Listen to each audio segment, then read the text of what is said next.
regular Planning Commission meeting of Monday, August 14th to order at 6:32 p.m. Let's all stand for the Pledge of Allegiance. Okay. Pledge allegiance to the flag of the United States of America and to the republic for which it stands, one nation, under God, indivisible, with liberty and justice for all. Okay. Thank you. Beverly, can you please call the roll? Yes. Chair Clay-Witter, Chair Colwitter is absent this evening. Vice Chair Schwartz, Here. Commissioner Lee, Commissioner McMorris, Here. and Commissioner Kratman. Okay. Tonight's meeting is live streamed on cable channel 3 and are on our online platforms. Tonight, to prevent any overlap in comments, each commissioner will be called on to speak on each item. Item 1 tonight is public comment. This is the time set aside for members of the public to comment on address the Planning Commission on anything that is not on the agenda. Pursuant to the Brown Act, there's nothing that we can't say anything about what you want to talk about until it's on a future agenda. So,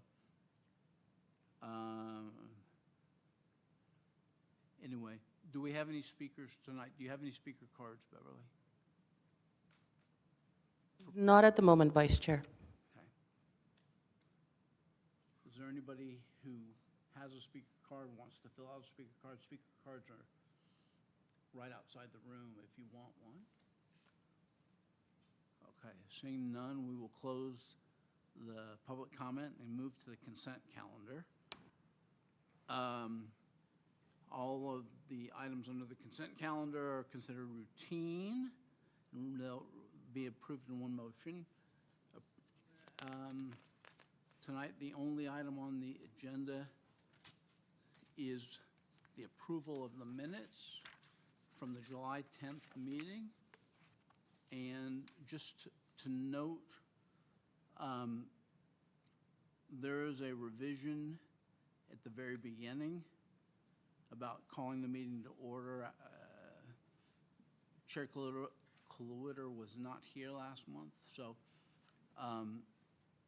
it's effectively will be modified to say that the vice chair called the meeting to order at 6:30 on Monday, July 10th, 2023. So, anyway, these are, otherwise we need to discuss the minutes. Hopefully, you've had a chance to, Commissioners Lee and McMorris, hopefully you've had a chance to review the minutes. Other than that change, are the minutes okay? We can certainly take a motion to approve them if they're ready.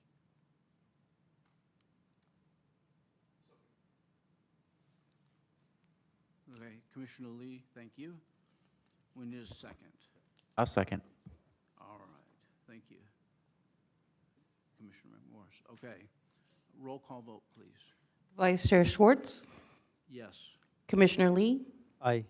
Commissioner McMorris, Yes. Commissioner Kratman. A motion passed, 3 ayes and 1 abstain. Thank you. All right. Before we have several public hearing items tonight, and before we have those public hearings, I'd like to ask the planning manager, Samantha Tussart, to go over the public hearing procedures tonight. Yes, thank you, Vice Chair. Copies of tonight's agenda are available on the city's website at www.sangabrielcity.com. And as mentioned, on the table that is by the entrance. If you wish to speak on an item this evening and are not the project applicant, please fill out a speaker card and submit it to the recording secretary, who is Beverly this evening. And Please write down the item number that you would like to speak on. Speakers will be called up one by one to the podium during the public hearing portion of each item, and each speaker will be given up to 3 minutes to speak. There are 4 public hearing items this evening to be considered by the Planning Commission. For the items tonight, staff will provide a summary of the staff report, followed by any clarifying questions from the commission. And prior to the close of the public hearing, the commission may ask additional questions of staff or the applicant. However, once the public hearing is closed, the opportunity for public comment has ended. And once the public hearing portion is closed, the item will move into commission deliberation. And with that, Vice Chair, staff is ready to present the first item, 3A. Terrific, thank you. 3A is 208 West Fairview Avenue, planning case number VAR 23-002. The applicant is Mike Huang, and the presentation will be made by Associate Planner Anthony Alvarado. Thank you, Vice Chair. Good evening, Commissioners. The first public hearing item before you tonight is a request for a parking variance to allow an addition to an existing preschool building located at the address 208 West Fairview Avenue, planning case number VAR 23-001. So the project site is located on the south side of West Fairview Avenue between Circle Drive to the east and Manly to the east and Circle Drive to the west. It's located within the San Gabriel Village area and is zone C1 for that village area. The property is surrounded by R1 single-family home development standard or properties, but would be subject to those C1 development standards. So this image shows a aerial view of the subject site as well as a street view of the existing preschool structure. The site is the preschool was built in 1955 and currently exists on the western side, and the eastern side is utilized for a playground area. The existing preschool building is approximately 1,636 square feet. So just a little bit of history about this project. So on March 8th, 2021, the Planning Commission actually originally considered the proposed parking variance as well as a lot line merger application with the request to add an extension of 6 months for the life of the variance. So according to the San Gabriel Municipal Code, the variance is only good for 6 months, in which case you have to start some kind of construction. Knowing how long, applicants usually take to get their building plan check plans together, submit them, and the number of rounds that it could take to go back and forth, and just getting everything ready to go for construction, staff thought it was a good idea to also add that extension as part of the approval. All of it was approved. The lot line merger was approved at that point, so it's something that did not expire. It's currently one lot. The entitlement was approved with a 5-0 vote. However, even with the extension, construction has not commenced. They actually just received their building plan check approval earlier this year. I believe it was in February. But that's when we realized that their entitlement had in fact expired. So as it mentions on the bottom bullet point, they have their plan check approval and they are permit ready. They just need to come back to get that entitlement approved. They will also have to go back to DRC, our Design Review Commission, for the precise plan of design that has also expired. The precise plan of design is only good for 1 year, in which case they try to apply for an extension, but even with that, it surpassed it. It would have expired March of 2023. So this application tonight is just a reapproval of that expired entitlement. So a summary of the project. So the slide above shows a rendering or a colored elevation of the proposed front elevation facing onto Fairview. as well as the site plan that is included as part of the project. Again, this is something that was taken directly from the building plan check set that has been approved by the Building and Safety Division.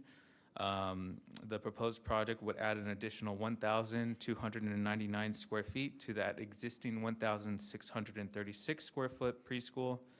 The project would also provide an expanded playground area as seen on the site plan above that would meet both ADA and Title 22 requirements that are needed per the state for any kind of business related to preschools.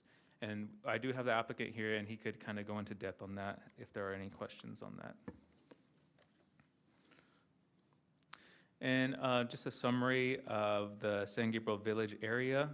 So in 2012, the City Council adopted the San Gabriel Village Urban Design Strategy, which provides streetscape improvements and design guidelines for that commercial area in the San Gabriel Village.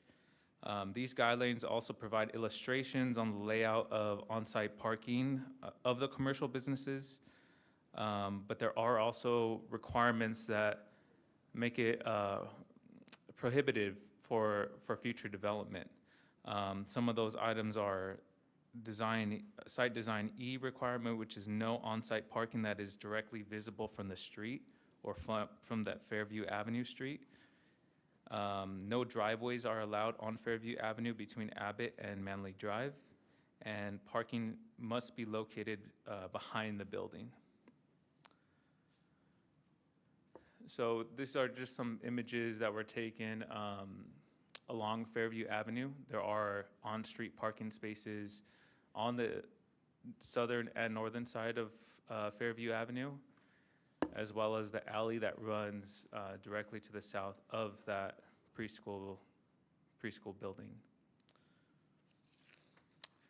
Compatibility of uses. So these are just some of the images of the multifamily development that currently exist to the east and west of the preschool building, as well as what is located to the north and south of it. And the south would be, of course, to the south of the alley. The alley divides the property shown for the south and the preschool. So in order for the Planning Commission to approve a variance, they have to make all of the findings that are listed above. The findings are also listed in the staff report and the resolution tonight as part of the attachment. Staff was able to make the findings for this variance request. And as mentioned, they are listed in attachment A. So the land use designation for this zone is general commercial, and the project was found to meet the following goal of the 2004 general plan. Those goals are economic goal 4.1, community design goal 10.1, community design goal 10.2, and community design goal 10.5. The project was also reviewed against the California Environmental Quality Act, or CEQA, and found to be exempt per guideline section 15303, class 3 for new construction or conversion of small structures. And noticing was required again for this project, and was done in the following ways. Notices were sent out to property owners and occupants within a 500-foot radius of the subject site. A notice like the one shown above, or in fact the one that is shown above, was posted at the job site. A public hearing notice was posted in the issue of the San Gabriel Sun, as well as having the agenda posted in all of the required locations. And with that, staff recommends that the Planning Commission adopt a resolution of the Planning Commission of the City of San Gabriel, California, approving planning case number VAR 23-001 for a parking variance to allow an addition to an existing preschool building located at 208 West Fairview Avenue, subject to the recommended conditions of approval. This will conclude staff's presentation. Staff's available for any questions, and I also have the project applicant here as well. Thank you. Vice Chair and members of the commission, before we get to the applicant, just a quick point of clarification for added, just added language to clarify. And this is one of the recitals. It would be the last recitals prior to the findings section.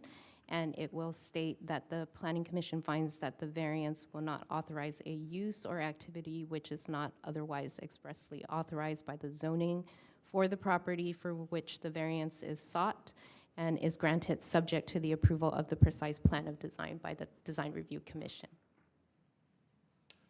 Just some additional language at the end of that last whereas, to make it clear that the variance, if the Planning Commission moves forward with granting the variance, is only valid if the project becomes a preschool or a larger preschool and continues operating as such.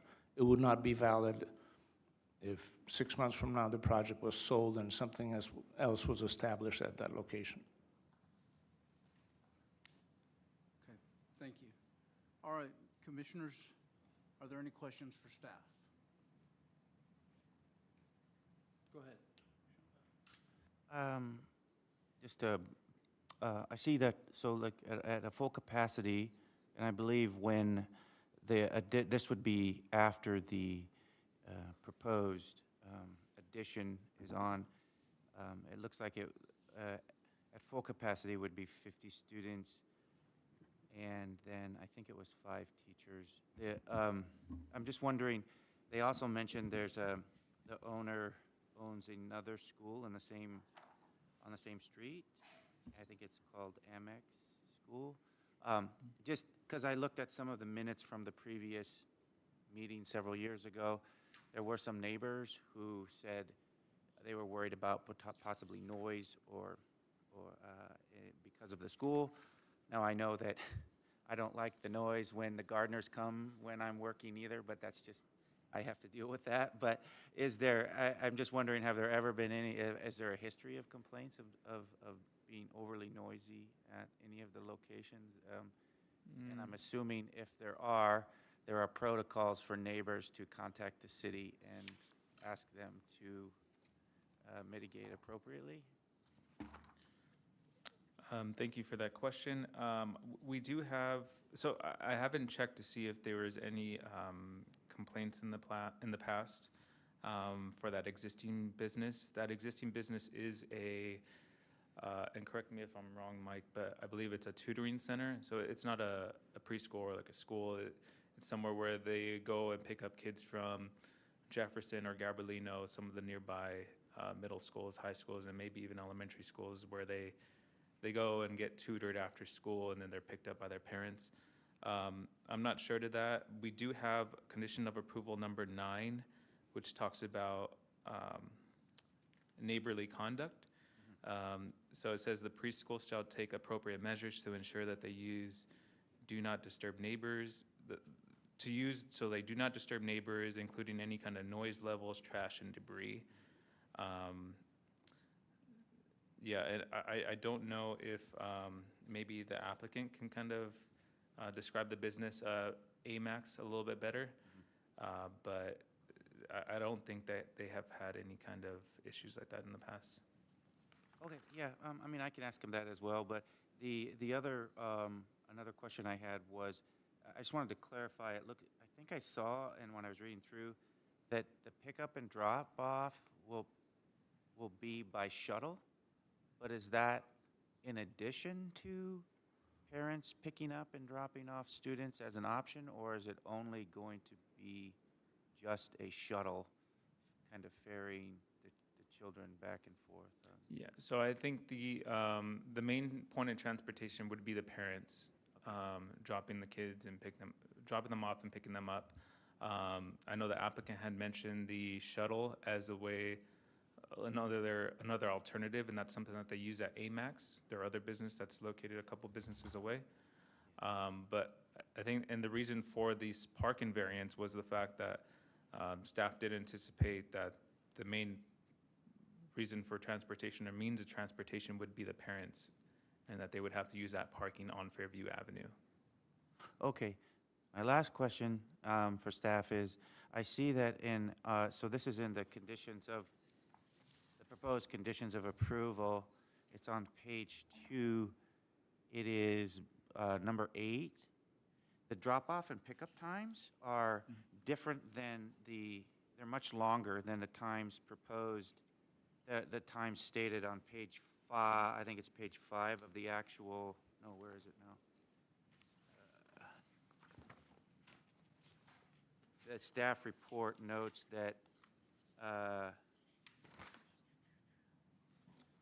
on page 5, yes, of the staff report, staff has added a condition of approval to limit the drop-off and pickup times from 7 a.m. to 7:30, 12 p.m. to 12:30, and 6 p.m. to 6:30. Those are 30-minute segments.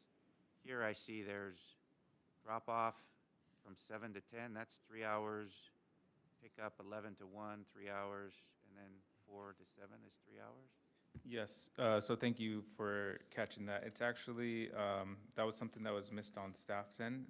So on page 5, that was times that was originally proposed at the previous planning commission meeting. But towards the end of the meeting, the applicant actually requested that those times get revised. I guess kind of thinking of, limiting the times for drop-off for 30 minutes for parents. It might be hard for them to get there because of work. So if you go to page 3 of that same staff report, that's where it talks about the hours, and those hours should match the conditions of approval, or condition of approval number 8.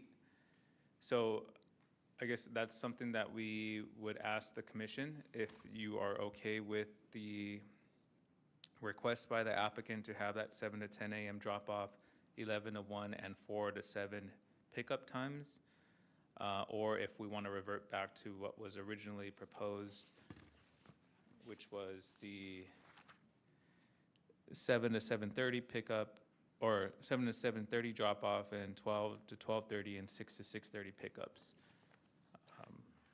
Yeah, I guess I'd just be interested to ask the applicant why. I'm assuming it's because classes are perhaps staggered, but basically you're having drop-off and pickup the whole from almost 7 for almost 12 hours, except for a couple of hours throughout the day. So I'm not personally, the amount of traffic that's on that street now, I think it's not a problem, but if we're trying to revitalize the area, it may become a problem, but so those are my thoughts. I'll let my other commissioners weigh in.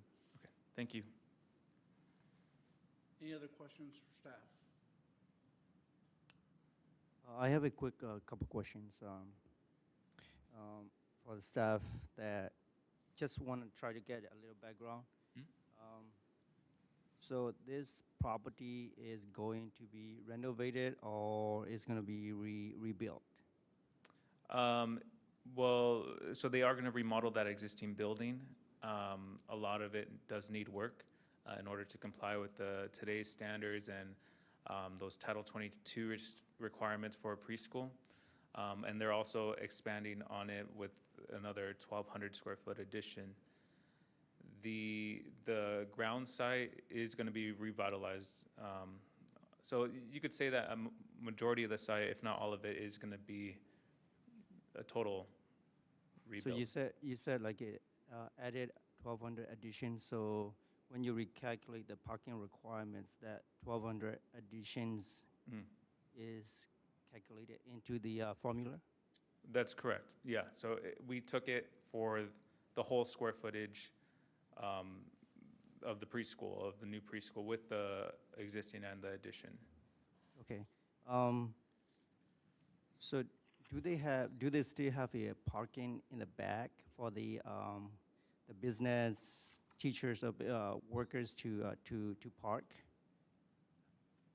Let me just pull up the site plan. It might be hard to see a little bit, but they do not have parking in the back. And one of the main reasons for that, and one of the reasons why they couldn't comply with the San Gabriel Village Urban Design Strategy Plan was, so that plan does require that parking be located in the back along the alley. But in order to meet Title 22 requirements, I don't know what the exact square footage is, but you need to provide so much playground area for these kids. So all of that you could see in the back, right up until the alley, is utilized as playground area. So there is no parking on site. There's no parking on No site. parking So on site. the business will be utilizing public angle parking on the streets. That's correct. So all these traffic studies or parking studies is based on the public angle parking, on-street parking. That's correct, yes.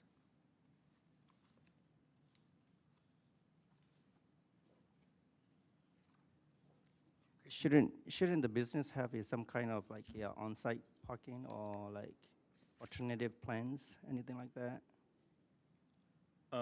Currently, or are you saying for the new business, you're saying? Yeah, for the new business.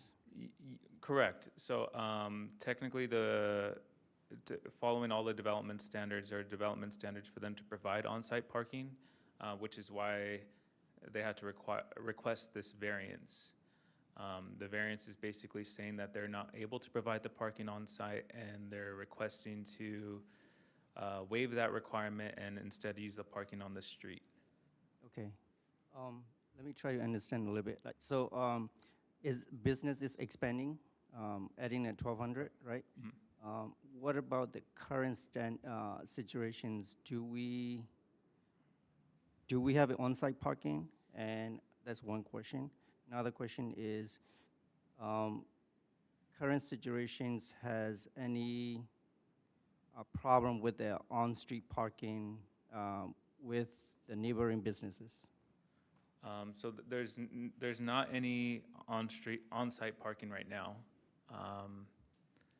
You can see this is kind of the Google Street View of it right now. There's not any on-site parking. As far as the neighboring businesses, I haven't looked into if there was any complaints on it. The preschool hasn't been in operation, and I could check to see if I have it in the previous report, but it's been closed for quite some time, and maybe that's something that the applicant can provide some information on. But yeah, I guess we could also check with them as far as if there's any kind of parking issues with the AMAX being located there. But from what we saw from the parking study, it doesn't look like there's any kind of, according to the consultant, like there was any kind of effect on the parking or any kind of issues with it.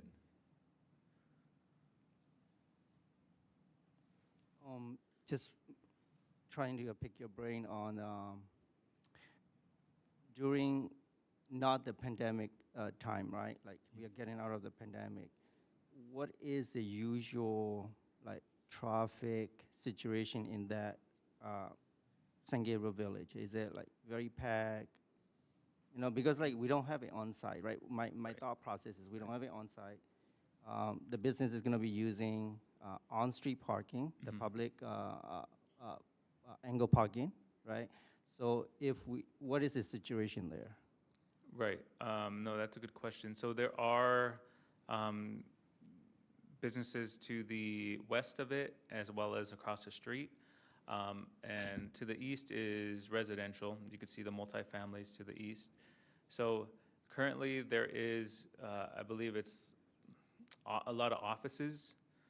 There's, I think, a dental office there. There might be a real estate office, but it's mainly office uses along the southern part of Fairview. And that's not including AMAX Academy, which is their other business. Across the street, I believe it's retail and office, but there's not anything like a restaurant or anything like that. So these parking spaces are being utilized by those retail office uses and the residential buildings that are located around there. Okay, thank you. Thank you. Okay. You have a question? I have more of a comment than a question. Well, let's hold that for a minute. Can we hear from the applicant? Sure.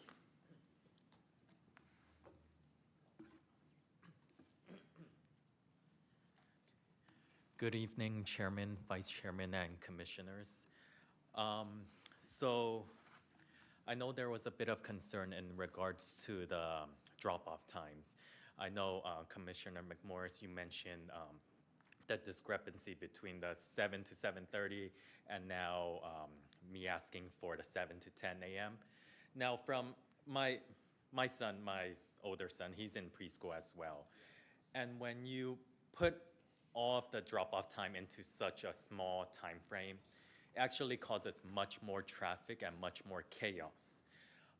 It isn't as realistic because you have families that, will need to go to work early in the morning and then they'll drop off at 7 or 7:30. And then you have some that wake up a little later that will arrive later, maybe at 8, 9, or even possibly closer to 10. And just allowing the 7 to 10 a.m. drop-off time, it just spreads it out, more staggered time. Parents can drop off within that time frame, and it creates less of a chaos. And then in regards to the pickup time, same thing. There are some families that would require the half-day preschool session. So the 11 to 1 p.m., same thing. Some families will want to pick up their children before lunch to take them home to eat lunch, or possibly after lunch at school and then go by 1 o'clock. And then, of course, you have the children that want the full day, which, so our class time would end around 4 to 5 p.m. And just allowing the extra time until like 6 or 7 p.m., that would just allow some families that, let's say, parents are working late, they can come over to pick them up later. And when tying this to, and we also did the 4 to 7 p.m. because our other business, Amax Academy down the street, we also end at 6 p.m. And some families come around 5, leading to 7, and it kind of spreads it out. So families kind of pick them up different times, and it just would cause less of a chaos in terms of traffic. And Commissioner McMorris, I don't know, does that answer some of your questions, concerns? Yeah, that clarifies some of it. I guess it led me to another question, though. So are you actually, so it looks like this is potentially a kind of it's a preschool, is that right? Correct. Okay, so it's not necessarily like there are different classes happening at different periods. It's kind of more like a day-long kind of place. I don't know if I should characterize it as daycare because it's a school, but it's also in a sense then it's a place where parents are taking their children to stay not just for 1 or 2 classes, but a prolonged period of time potentially throughout the day, and then they have options on when they can come and pick them up. Is that a correct characteristic of the school? Yes, that is correct. So in terms of like dropping off, you won't have parents parked and staying for hours at a time. You'll have majority of the parents just coming, dropping off, picking up, and could be a minute, few minutes at a time. But you're not having a situation where like, okay, a particular group of children are all in one class at this specific time, and that class ends at X time, so parents are coming to pick them up. It's kind of a more loose situation where children go there. It's a place where they can learn and be with other students, but there's not necessarily, okay, they're coming specifically for a particular class or I guess class is the word for it. Is that so? It's a kind of a day-long thing if the parents want. That's why I guess because that makes more sense to me. Where I was concerned was, okay, if you've got 15 classes throughout the day, and you've got parents coming and going and dropping off children constantly all day long, that potentially is more of a problem. But this seems more like you're providing a school where children can stay for as long as pretty much as their parents need them to be there, right? Mm-hmm. Okay. Yeah, that is correct, and I do understand what you're trying to say. Yeah, it wouldn't be different classes, different periods. I would say majority of the children, the families would leave their kids there pretty much the whole day. So, yeah, you wouldn't have kids constantly leaving, and coming at the same time. Okay, yes, that clarifies my question then. And is this, you said this, the pickup and drop-off times are similar to the other school that you have in the area then, right? Yes, so what happens at Amex Academy, our hours of operations are usually 2 to 6 p.m. Because that's when our shuttle vans pick up some of the students from nearby schools. Which also brings me to parking. I know a question popped up in terms of where the staff will park from the preschool. So in the morning, Amex Academy is not open. The spaces in front are not utilized for Amex Academy. We do have space in the back for our shuttle vans, so we don't utilize any of the parking in the front. So the one thing I know from the last meeting that was mentioned is the staff over at the preschool will park over at Amex Academy during the day. So it wouldn't block any parking spaces from any of the families dropping off their kids and even picking up their kids during the midday. Chair, may I be heard on this issue just briefly? Just a thought for the commission. There is no code requirement that we're aware of for pickup or drop-off.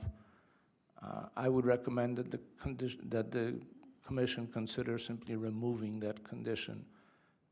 Strict interpretation would prevent a parent from picking up their child at 9:50 to go to shopping or whatever. So unless there is some specific need for that particular condition to exist, there are other conditions that would require the business to obviously be neighborly and not create traffic jams and control the traffic that's in front of the school.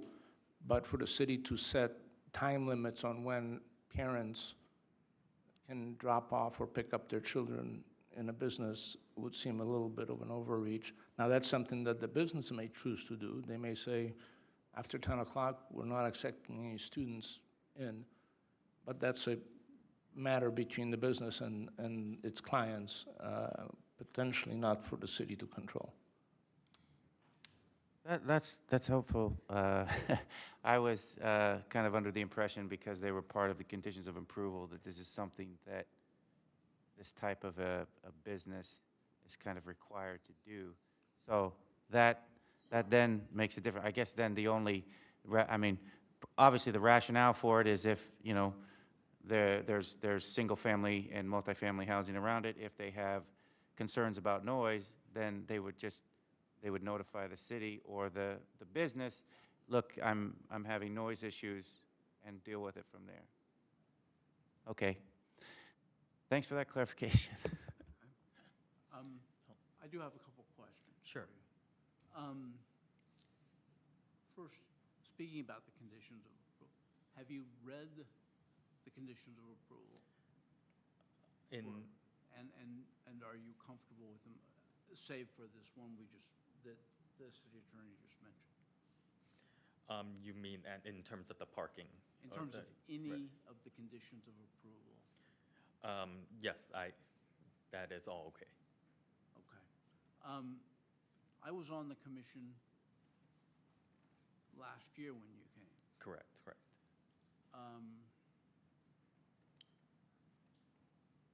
And so I guess I just want to say, you're a really nice guy, but I don't want to see you again doing this. Mm-hmm. Where your approvals get expire. Mm-hmm. I'm sure the DRC is going to feel the same way. They'll see you again. They'll hope that you progress through the process, open your business, and operate successfully. That's what I would want for you as well. So, any other questions for the applicant? Go ahead. Thank you, Vice Chair. Just a quick follow-up. Just trying to understand, you said your staff, what is the parking situation for your staff? For the preschool or? Yeah, for the preschool.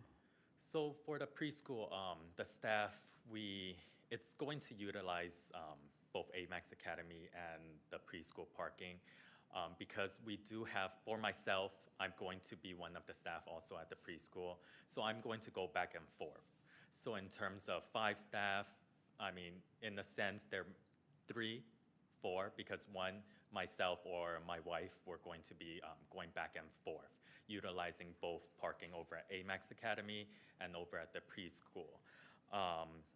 So the AMAX Academy, because we're not open during the day, that's what I mentioned about the staff over at the preschool utilizing that parking over by AMAX Academy during the day. So that takes away a lot of the chaos, the stress. I understand there are parking spaces behind some of the business on Fairview, next to AMAX Academy or next to the preschool. I mean, AMAX Academy, we've been we've been there with some of the neighbors for quite some time. So there are times where we kind of just talk to the neighbor. They've allowed us to kind of park in the back too. So, I mean, if it's okay with all of you, I mean, myself, some of the staff may also park in the back with the neighboring business that may allow it. Quick questions. Do you have a alternative like parking plan for your staff? Like 5 parking spaces that you need for your preschool, right? Is there any like a plan for that or? So I know there was also a question to Anthony in regards to just creating like a space behind the school. Unfortunately, it's just not feasible due to the Title 22 that requires a certain amount of space for the children. That's why, I mean, we wanted to look into like having spaces in the back. That would totally help. But just the required playground space for the kids, that's set, and that's why the proposed plans, the design, that's why it is set that way with the measurements, just because that's how it's supposed to be. I know that in the front, I mean, we share spaces with neighbors. I mean, I've been with AMAX Academy 10 years. My wife and her family took over the business shortly after I started working there, but the business has been there for, I think, about 20 years, probably. And I mean, it's usually very calm on the street. I know when the parking study was done, the engineer that was doing the study also mentioned, I mean, in terms of traffic, it shouldn't cause any issue. So Commissioner Lee, I'm hoping that you kind of see that as well, that some of the spaces in front could still be utilized for staff for parking. Thank you.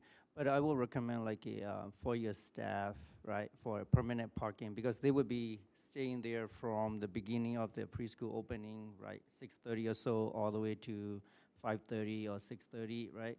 Maybe like find them like place to park, right? For you jumping around, that is like maybe like it is convenient for you just park it in front of the business, right? So, but I would recommend for you to find your staff, parking spaces. Okay, yes, definitely. And I'll make sure we do that, and also not to disturb neighbors or any neighboring homes as well. The reason I'm saying is like your frontage is not that big, right? You have only maybe like a few parking spots, right? If your staff take away like 5 parking spots, and then your parents who is gonna come and drop off and pick up would be disturbing your neighbors, right? Yes, I do understand. So, I mean, based on the previous business, the capacity was 34 students, which based on the parking study, it did allow 7 spaces, because it's 1 space per 5 children. So technically, in a sense, based on the parking study, because of the shared parking, we're only requesting an additional 3 Okay. Anything else for the applicant? Well, I do want to add, I understand the original plan was approved back in 2021. My family, my wife and I, we do apologize. It has taken a while. You know, with COVID, it really slowed things down a lot. Just going back and forth with engineers, going back with corrections, and just trying to make the plan, the design, just exactly the way that the city wants it to be. So that took some time. I mean, the good news is all the building plans were approved. It was submitted not too long ago, so I did reach out to a contractor, and the contractor's ready, and that's when I realized that the initial plans were expired. So here I am again, just trying to speak to all of you, just review the plans, and hope all of you understand that we're not trying to change the business. It has been a preschool since 1955. We are doing the addition. We are trying to bring it up to date, up to standards. The playground, I mean, prior to it shutting down, the playground wasn't really usable already with tree trunks. We removed trees, we got permits for that. It was just not usable anymore. So we're hoping to bring that back to life, provide back to the community. So we're not changing any of that. It's still going to be the preschool that it is meant to be. And that is all from me, and I thank you all for listening. All right, thank you. Thank you. Okay. It's time for public comments. Does anybody have a speaker card on this item? I don't, I have to fill out the speaker card. I did not see one up there. I have one for the scratch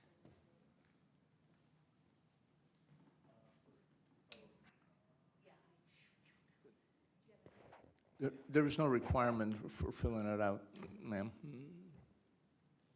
It's just for our convenience, so we know who spoke. My name is, excuse me. My name is Patricia Fulton. I reside at 1047 Abbott Avenue, and I'm very proud to say I'm a graduate of that nursery school, so I'm one of those long-timers. My only concern and my question is, I just found out about this today, and I think, because if it's a logistical issue. My main concern is, number one, the traffic on both the north side and the south side of Fairview, especially on the Abbott Avenue side. It is like, that is a thoroughfare from about 7 in the morning to 9 because of the traffic going down to McKinley. It's one of the few thoroughfares. And we can get out of our parking or out of our garages and driveways, but it just maybe if it's something that can be put into the streets to let people know that there will be a little bit more parking or a little bit more traffic, and maybe to have the people slow down. Maybe because we are going to be seeing additional children in this area. I do not know whether that is possible or even probable with this object or with this project, but that is one concern I have. The other one is, I guess it's just knowing what the project was, and I'll get with the owner on that. But something that is positive, that is going to help the village, I am in favor of. And so I just wanted to speak my mind, mainly the traffic issues, and that's about it. Thank you very much.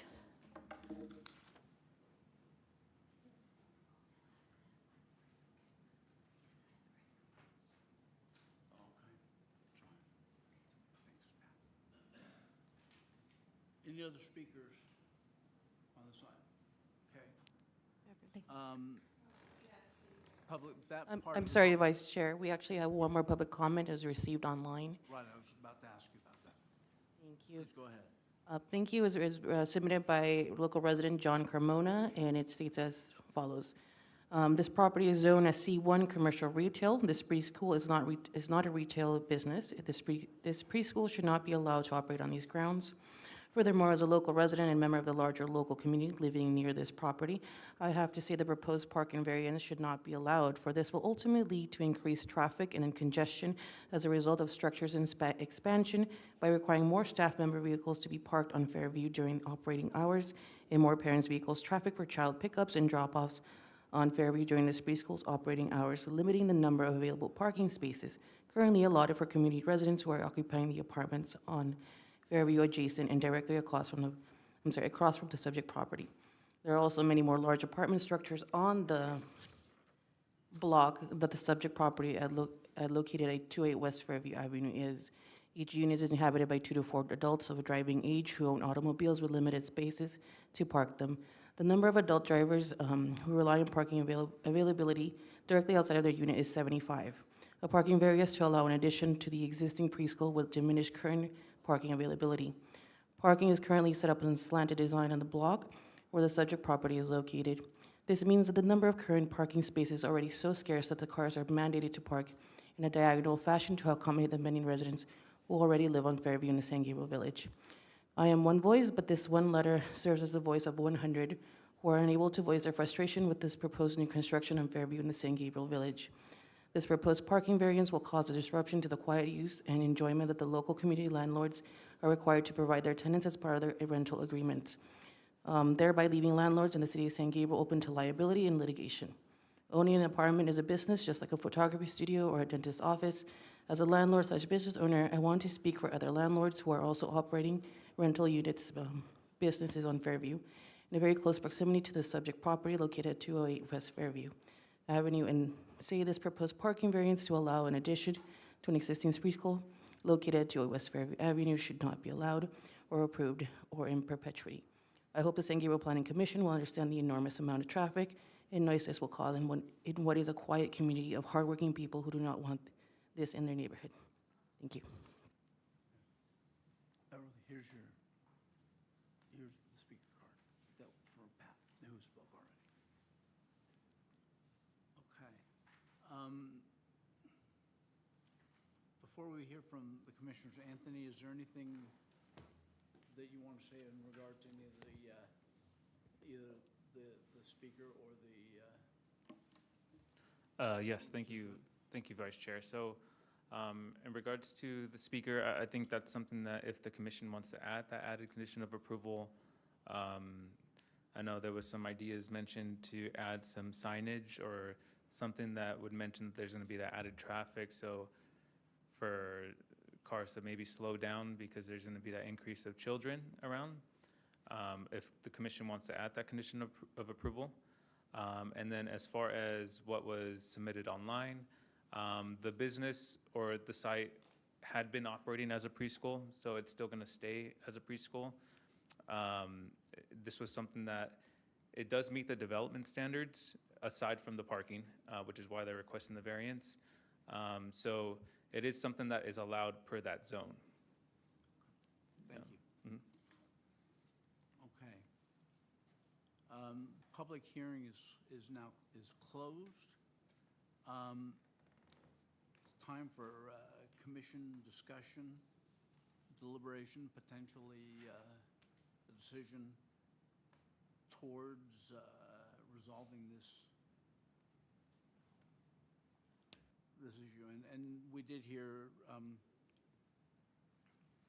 staff suggest maybe potentially putting in some signage if we wanted to do that about some traffic-related signage. So anyway, who would like to start us off this evening on this item? I've been quiet, so I will go ahead and lead the way. First of all, I recommend approval. It was approved 2.5 years ago. He has persistently followed through. I admire his persistence to follow through on this. I'm familiar with the design of preschools, and I know the square footage requirement for each child, and I understand the pickle that you're in, especially with the particular parking requirements in that location. It's a great place for a preschool. It's a very walkable neighborhood. I think it would really serve the community very well. San Gabriel Village is a great little walkable community, and having a preschool or a daycare center there would just be great. And so I'm glad that you're expanding. I think and thank you for investing money in it. We spent this last weekend in Los Osos, and they had these little A-frame chalk boards that somebody had written "slow your roll" on it to get everybody to kind of slow down, because it's a very sleepy community up there. And San Gabriel Village is a little bit like that. It's a nice little sleepy backwater. And I've been on Fairview many times. I have never had any issues parking there. There's ample parking there. It's a very quiet little street, except I could imagine, drop off at San Gabriel High School, and then you're cutting through Fairview. I could see that happening in order to get off of New and get over to Del Mar. So, because it's the only through street. So, that's it. Those are my comments. I'm glad you're doing this. Thank you. Thank you. Vice Chair, Go quick ahead. questions to City Attorney. Like the comments mentioned about C1 zone and the preschool. Can you clarify and if it is valid? Yeah, as mentioned by staff, C1 zone allows preschools as a use. So the writer was not correct in saying that they're not permitted in C1 zone. Correct, and it's also being that it was a preschool, so it's not changing use either. Right, you can grandfather it in. So, for example, had we changed zoning and now it's not allowed, there'd be an issue with dealing with that. But it was a preschool before for many years. It is still allowed as a preschool. So if it was a brand-new building opening as a preschool, it would be allowed in C1 zone today, subject to whatever other development standards and everything else that need to happen. So the writer was simply mistaken about the fact that preschools are not allowed in the C1 zone. Thank you. Vice Chair, for me, it is good to have a business in San Gabriel, especially San Gabriel Village. It is, like our co-commissioner says, it is a little sleepy over there. We need to wake them up.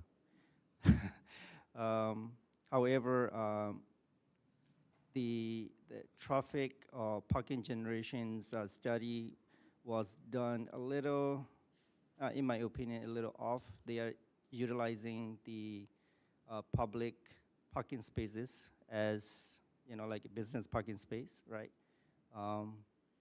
But if there is no issues with parking situations down in the village, then we can go ahead and approve that. But I will also recommend if there is no like signage for like a student crossing or school crossing, then have it in there just to warn or just for the safety of the kids.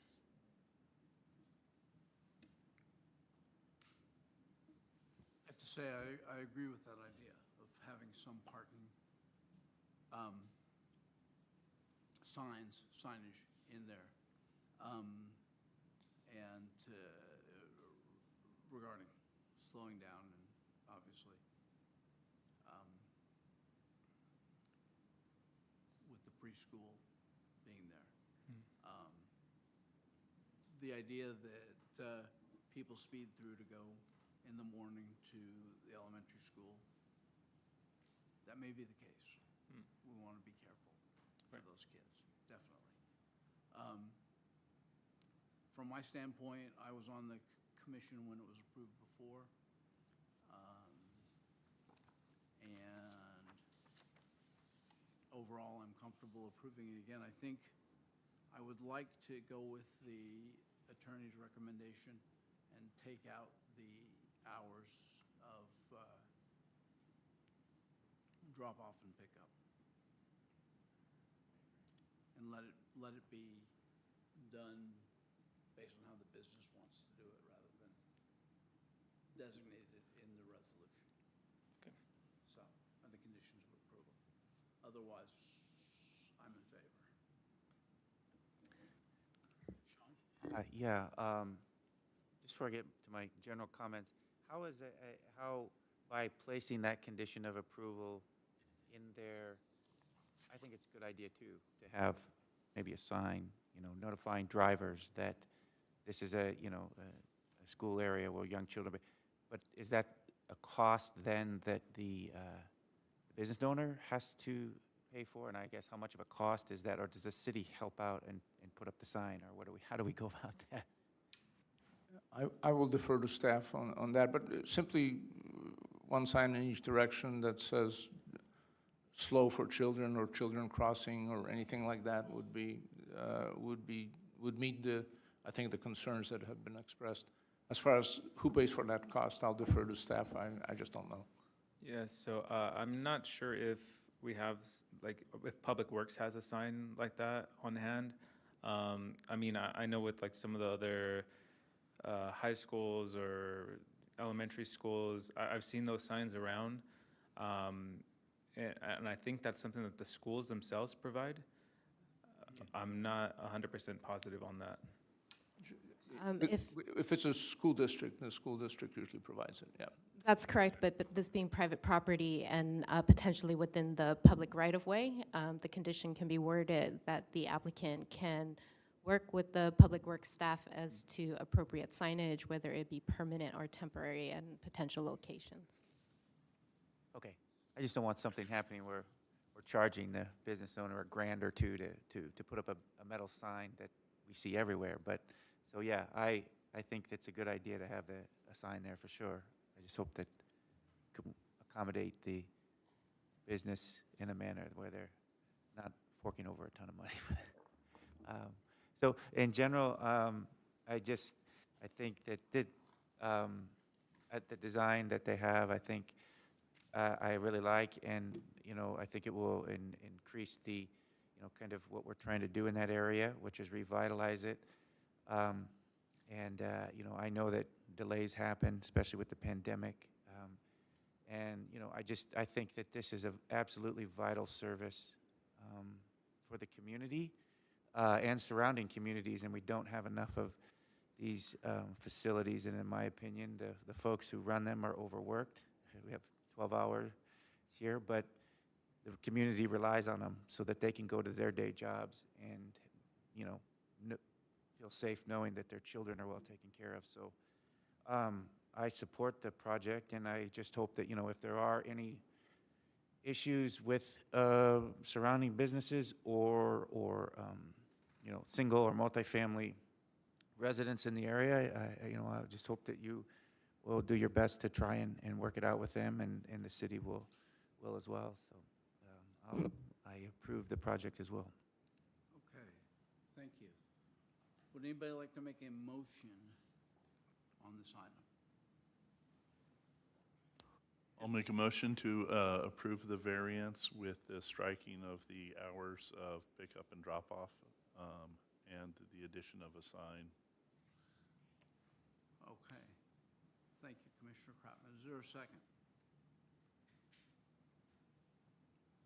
Yeah, I will second that. Do we also need to put language in about the signage, or no?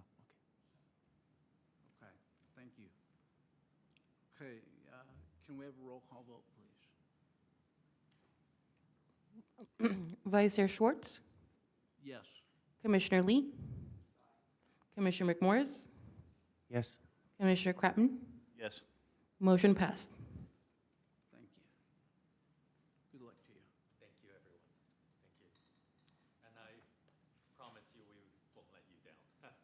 Yeah, it's been a work in progress, and we do want to bring it back to life for the community.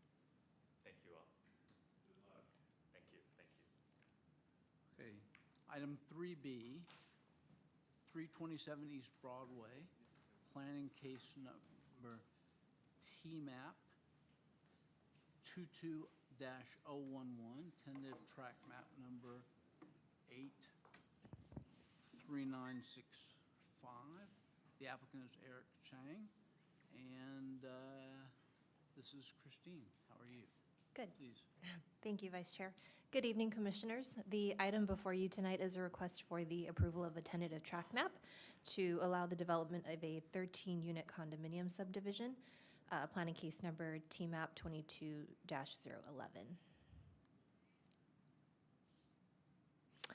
The project site is located on the north side of East Broadway between St. Francis Street to the west and South California Street to the east. The site is bordered by multifamily residences in all directions with the same zoning designations. And the property is currently vacant with no improved structures on site. The last known structure on this property was a single-family residence, which was demolished in 1994 due to fire damage. The subject property is zoned R3, multiple family residence, and has a general plan land use designation of high-density residential. This is an image of the proposed tentative tract map, which would allow for the subdivision to sell each of the 13 units individually. The proposed project is designed in a contemporary architectural style. It complies with all of the R3 development standards in terms of setbacks, density, lot coverage, building height, parking, and open space. And the image to the right is a conceptual rendering of the project. The general plan land use designation for the site is high-density residential, and it would allow for the multiple family residential development. The proposed project would meet housing goals 2.1 and 2.2 of the general plan. The project was reviewed for compliance with the California Environmental Quality Act, and the project is exempt from CEQA per guideline section 15-332, class 32 as an infill development. The image to the right is a photo of the posting that was a notice of the public hearing posted on site.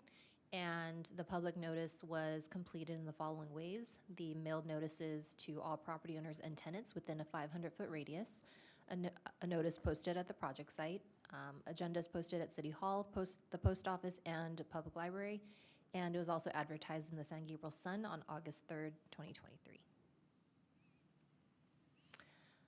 The Subdivision Map Act, Section 66473, requires the City of San Gabriel to deny an approval of a tentative map if it makes any of the required findings for denial.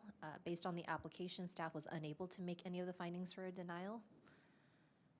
So with that, staff recommends that the Planning Commission adopt a resolution of the Planning Commission of the City of San Gabriel approving planning case number TMAP 22-011 for a tentative tract map number 83965 at 327 East Broadway to allow the development of a 13-unit condominium subdivision, subject to the recommended conditions of approval.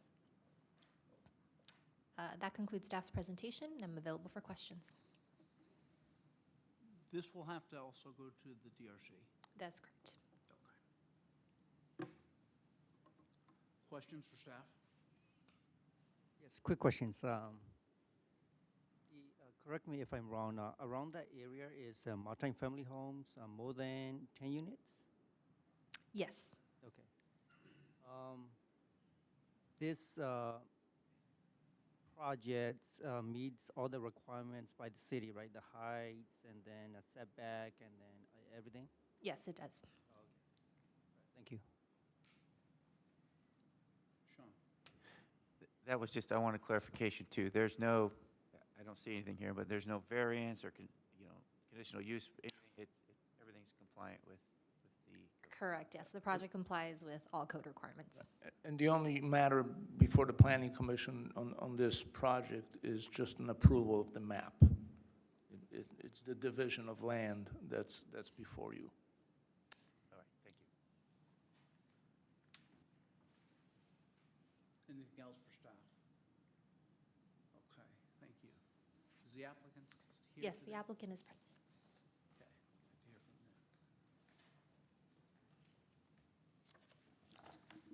them. Hi, good evening, Vice Chair and member of the Planning Commission. My name is Eric Sang. I'm the architect for this project. I have nothing to add to the staff report. We have reviewed the conditions of approval and find them reasonable and acceptable. I'm happy to answer any questions that you may have. Anybody have any questions for the applicant? Great to see you again, Eric. Thank you. The quick questions. The design is based on the owner's liking? Well, I proposed it to them and they liked it, so. Oh, okay, okay. Because it is like a very, Yeah, well, they want something modern. yeah, it is very modern, right? So my only concern is the roof deck, right? The way that the drawing shows has a lot of glass, right? I don't know what the height is that you have it, like a 4 feet probably, right? It is actually a cable railing. Okay. That is 3.5 feet, so 42 inches. Okay, okay, Yeah. cable, okay, because the one drawing shows it was like glass or something. Yeah, it's kind of hard to reproduce actually. There's like cable lines. Okay, okay. Because like I don't know, like is going to be occupied with families, right? Like with small kids, you know. Chair, and I'm sorry for interrupting, sir. Just a reminder, again, what's before the planning commission is the division of land, not the design of the building or True, but any other. I think the comments are based on the fact that the plans that were submitted included some architectural Okay. stuff, so. So I was just wondering, like, if, like, pay attention to, like, who's gonna be occupying what design, right? That type of general comments. Yeah. Well, it will meet the building code standard of a guardrail, which is 42 inches minimum. So we're good on that. Sure, Yeah. sure, thank you. Thank you. Okay, anything else for the applicant? All right, did you have anything? Anything? Okay, thank you. Thank you. Okay, now's the time for public comment on this item. Is anybody here to speak on this item? Seeing none, did we get anything by email on this item? Yes, Vice Chair. We have one from resident named Deborah, and the comment states as follows. Being a taxpayer living in the area, I believe that this area should not be turned into another condominium unit for the following reasons. One, it would crowd an already crowded apartment streets, cause more traffic and more people and less room for said people to live comfortably fully in their environment. Two, it could cause an increase in rent or housing value, which some people may not be able to afford, and it would cause issues for the people who are already living in the area, which I think we can all agree that this is a beautiful area that people enjoy living in. There's already an issue with parking because the streets are full and the parking lots surrounding them are also full, and I'm worried about the influx of cars that it would bring to this neighborhood. And even though it says that this project is exempt from the requirements of the California Environmental Quality Act, I do feel like it's such a shame to see more trees and nature be demolished to add more housing that people already have a hard time affording. It just seems that the building of this condominium unit is not in good faith and is not for affordable housing, but it's for greed to make more money, making the surrounding tenants in the area have less space, more traffic, and to be surrounded by less nature. This is why I do oppose this proposed plan of the condominium unit, and I thank you for your time today. Thank you. Let it be said that this commission has made choices related to affordable housing, but that those haven't been implemented through no fault of ours. So, okay. Anthony, I'm sorry, Christine?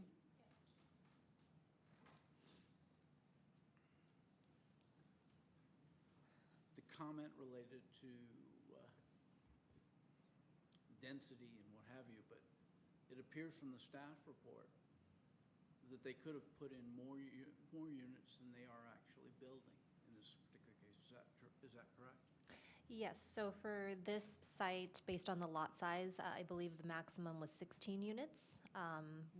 Maybe the applicant can clarify as to why 13 units was proposed, but I would assume it was due to providing enough parking that's required by code, open space, and all the other development standards that had to be met. So the comment that was read related also to parking. All of the parking, including guest parking, is all on site? It's provided on site, yes. Thank you. So ideally, this will not add parking on the street. This project shouldn't add any parking on the street. Theoretically, Well, I mean, it's designed not to do that. correct. Okay, thank you. All right, thanks. Okay, the public comment period is closed, and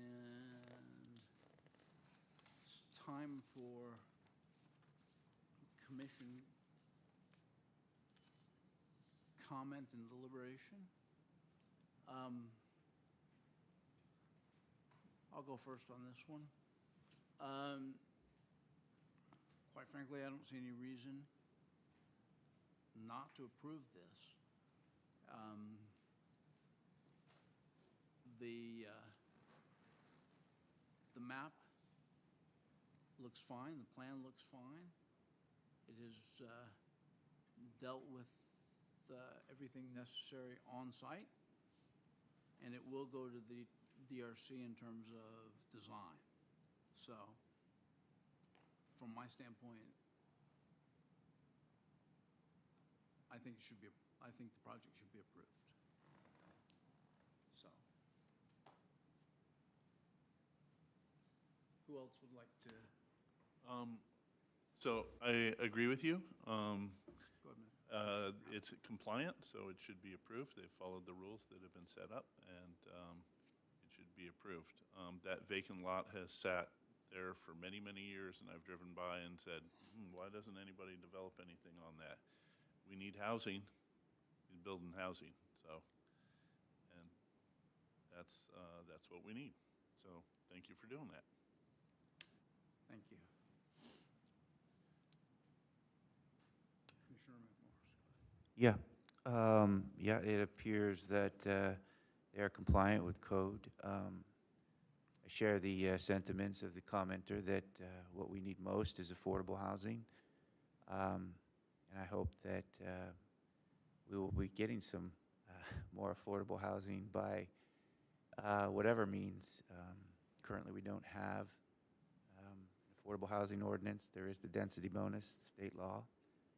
I believe the architect came before us a couple months ago with 2 different projects than this one that are utilizing the density bonus. I want to thank the commenter for recognizing that. And I support affordable housing as well. And I just had one quick question about the map, because in the staff report, it looks like there's a lot of trees there, and that was something that was brought up in the comment. Are there a lot of mature trees there? Or I don't know.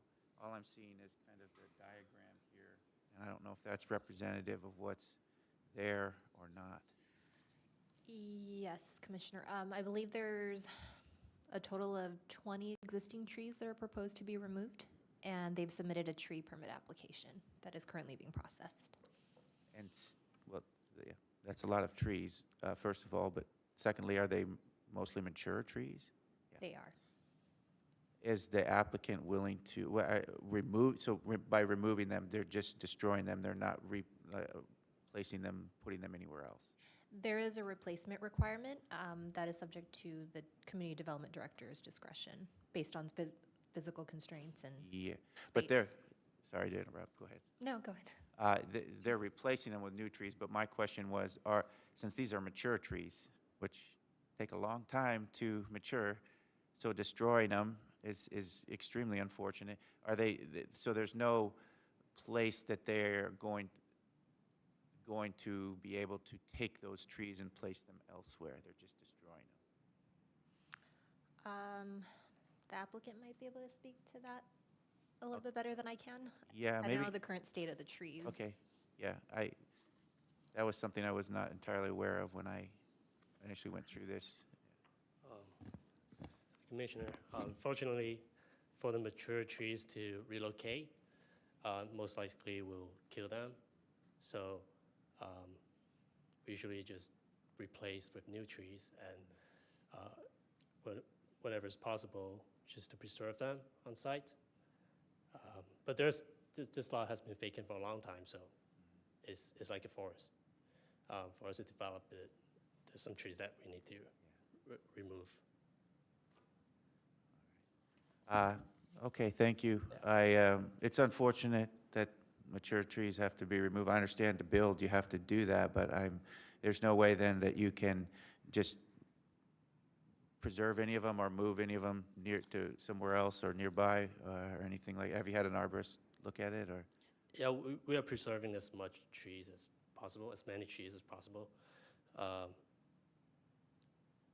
Like the ones off to the side, we're gonna preserve it. But the ones that is closer to the buildable footprint of the building, there's no option but to remove it. And we're gonna have a replacement requirement based on the arborist report and the city. Okay, I'd just like to encourage you to try and maintain as many as you can, especially the mature ones. Okay. And I hope that you'll put in some adequate replacements, which will take quite a while to mature, but those are my comments. Thank you.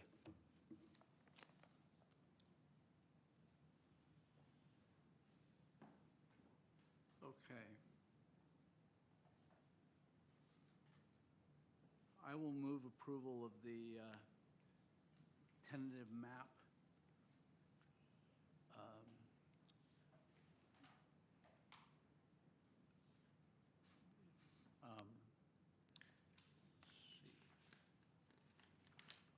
Tentative map 22-011. I second. All right. Can we have a roll call vote, please? Vice Chair Schwartz, Yes. Commissioner Lee, Aye. Commissioner McMorris, Aye. Commissioner Crappen. Yes. Motion passed.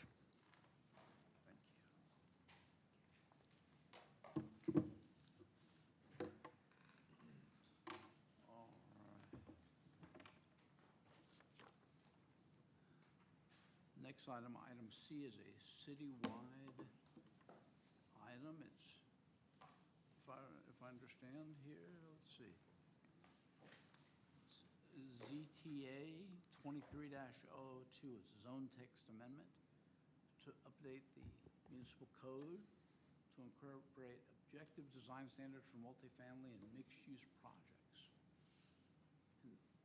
Do I understand that we're going to get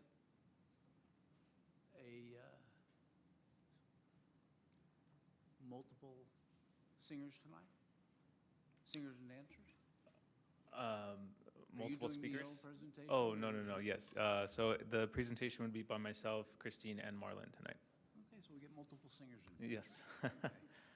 Please, go ahead. Thank you.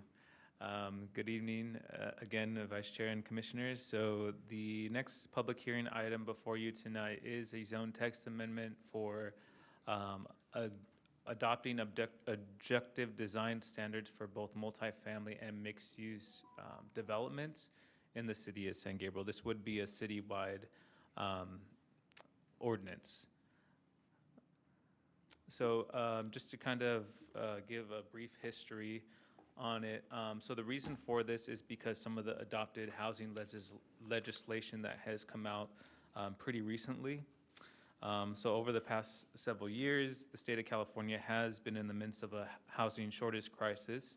And as a response to that, a number of bills have been passed. Some of those, like the accessory dwelling units, inclusionary housing or density bonus, and urban dwelling units.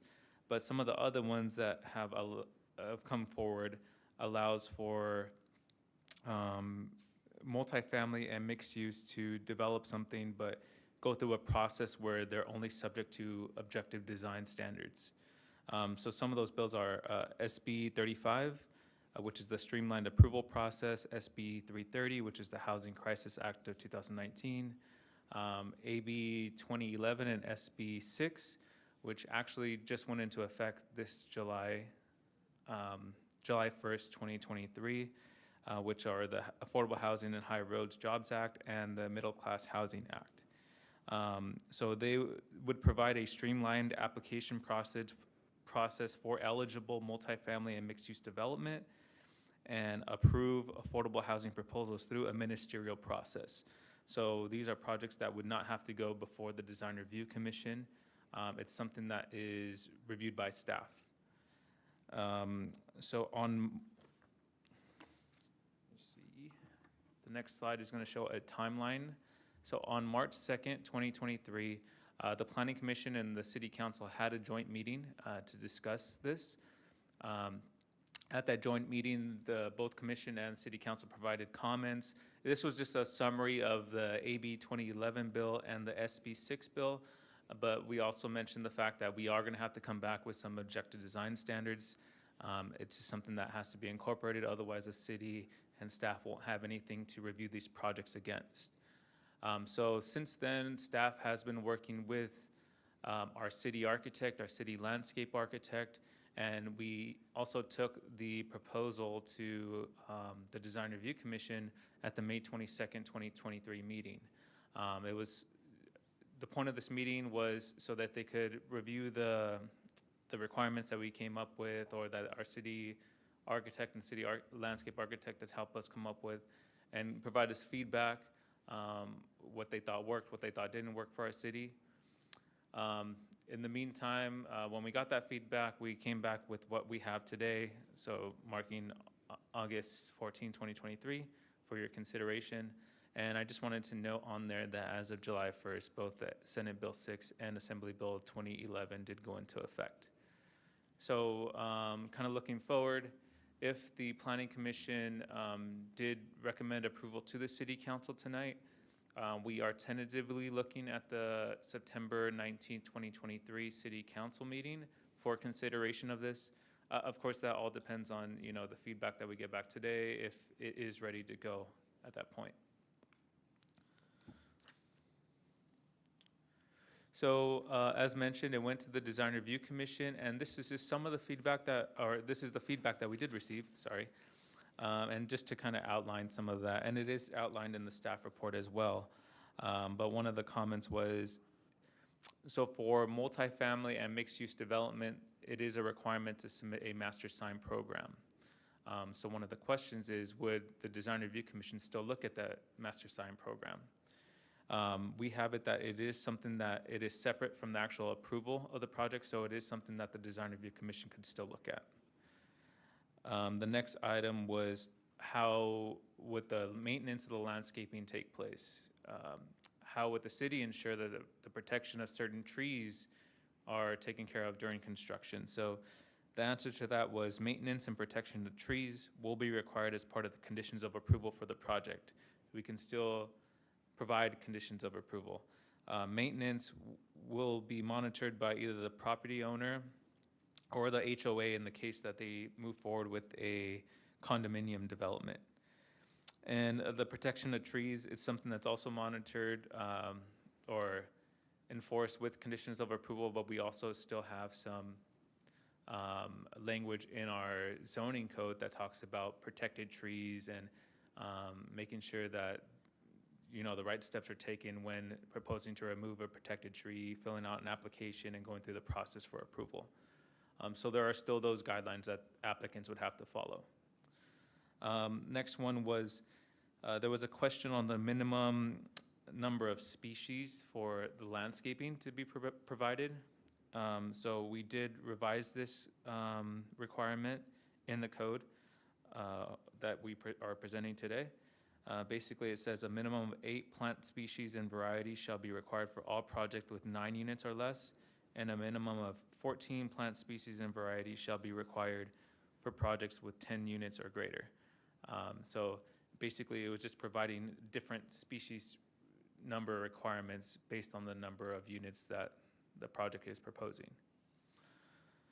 One of the main things that they wanted to touch base on was the fact that in the general requirements, I think it was mentioned in the Valley Boulevard requirements, but something that talked about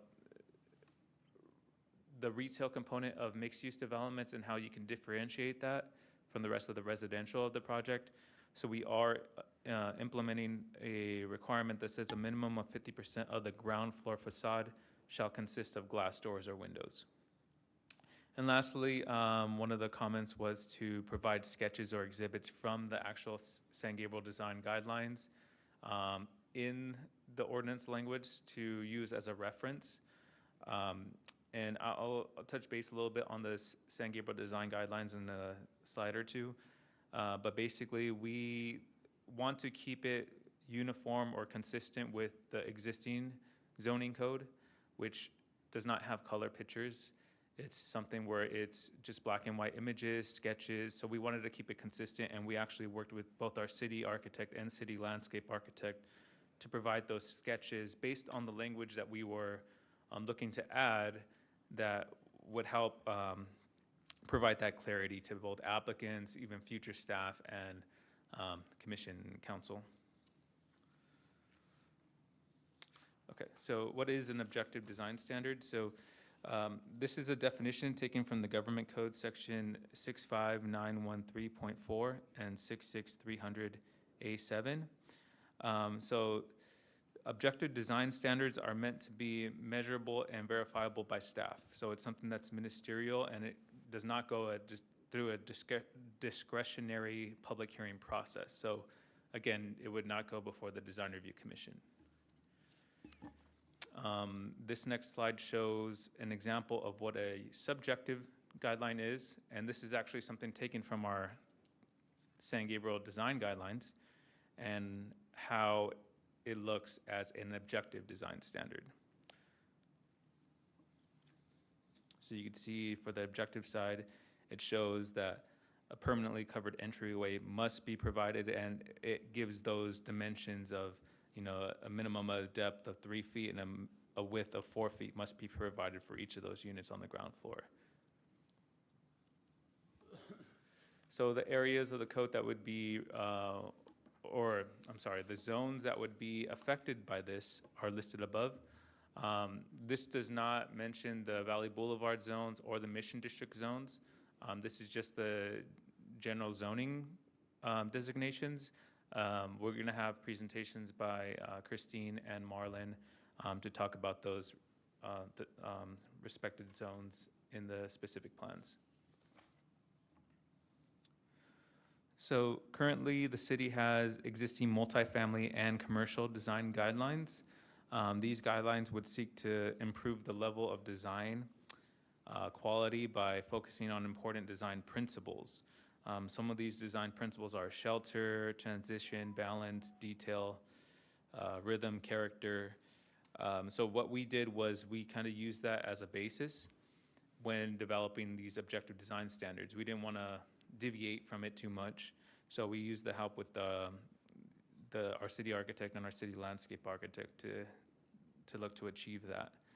A lot of these standards are subjective, so it did take a little bit of work in massaging it to kind of get it to work with language that is on the objective side. So as mentioned before, we did work with our city architect and city landscape architect on some images with some of the language or objective language that we thought could be not confusing, but we thought that an image would definitely help out the public or future applicants in understanding what the city was looking for. So these are just some of the images. The images are included in the documents that are provided as part of Attachment A for you tonight. This one is both of these. The one on the right talks about how materials should wrap around the corners, so it ends at a logical point. And then the one to the left is showing what we're talking about in terms of recess and stepping buildings back and things like that to kind of provide that articulation aspect. Okay, and for this next portion of the presentation, I'm going to pass it over to our senior planner, Christine Song, talking about the Valley Boulevard specific plan. Thank you.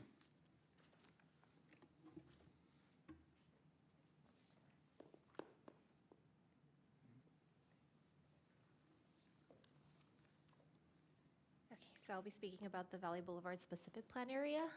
As you know, this is the city's most vital commercial corridor. However, there is a lot of residential neighborhoods throughout this area. The specific plan actually already has a great deal of development standards that already read objectively.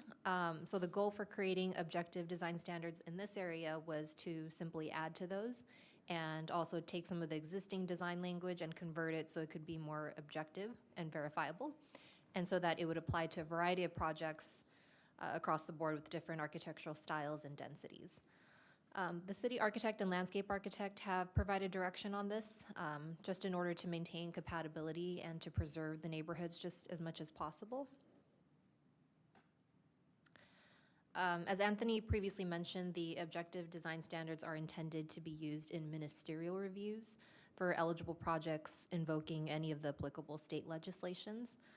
This would apply to any of the zones in the Valley Boulevard specific plan area that allow multifamily and mixed-use development. Another way to look at the objective design standards is that it would be a standard that can be evaluated by a true or false statement. So whether they provide it or not, it's not something that's open to interpretation, or it's not something that should be unclear.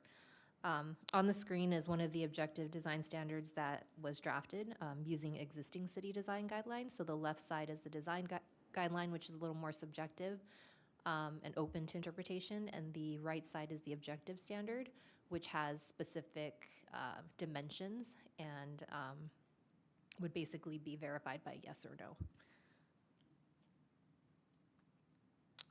Again, this is another draft objective design standard. This one speaks to building mass and articulation. Facades that are 50 feet or longer should provide a break in the wall plane every 25 feet. This is to ensure articulation and to avoid any sort of really long plain walls. And there's several options for providing that, either with the offset with minimum 2-foot depth for the length of the 20 feet, or they can also provide a change in color, material, or the window or facade composition. Next, Assistant Planner Marlon Cervantes will be discussing the Mission District specific plan.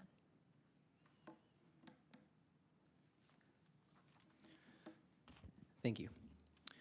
When the Mission District specific plan was drafted and adopted nearly 20 years ago, special care was taken to maintain the historic nature and character of the area.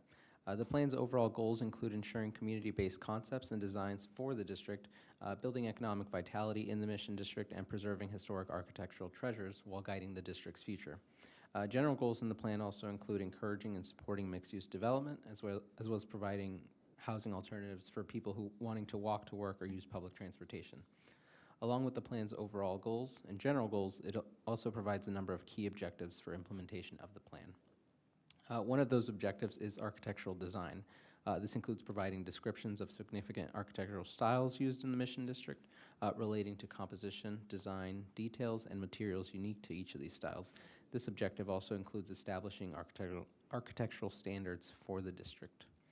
Our goal when drafting the objective design standards is to complement the existing standards by providing verifiable and measurable standards that are consistent with the goal of maintaining the Mission Revival and Spanish colonial architectural styles in the district.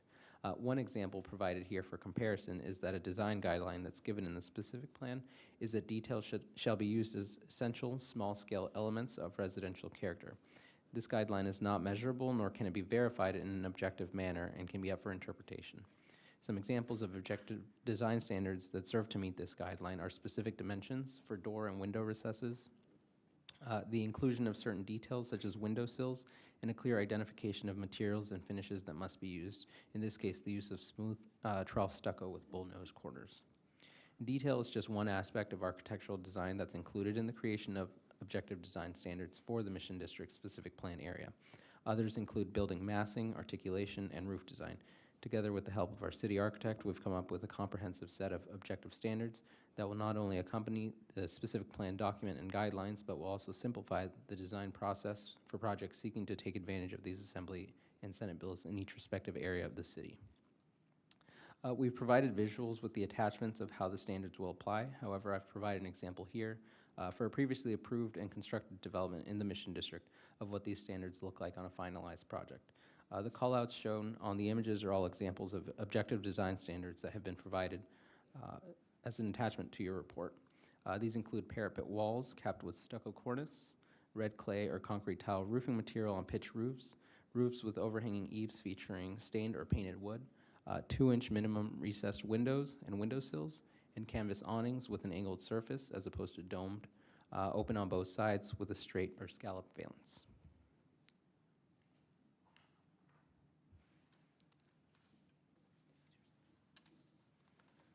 So for the environmental review section, Anthony will be continuing the presentation.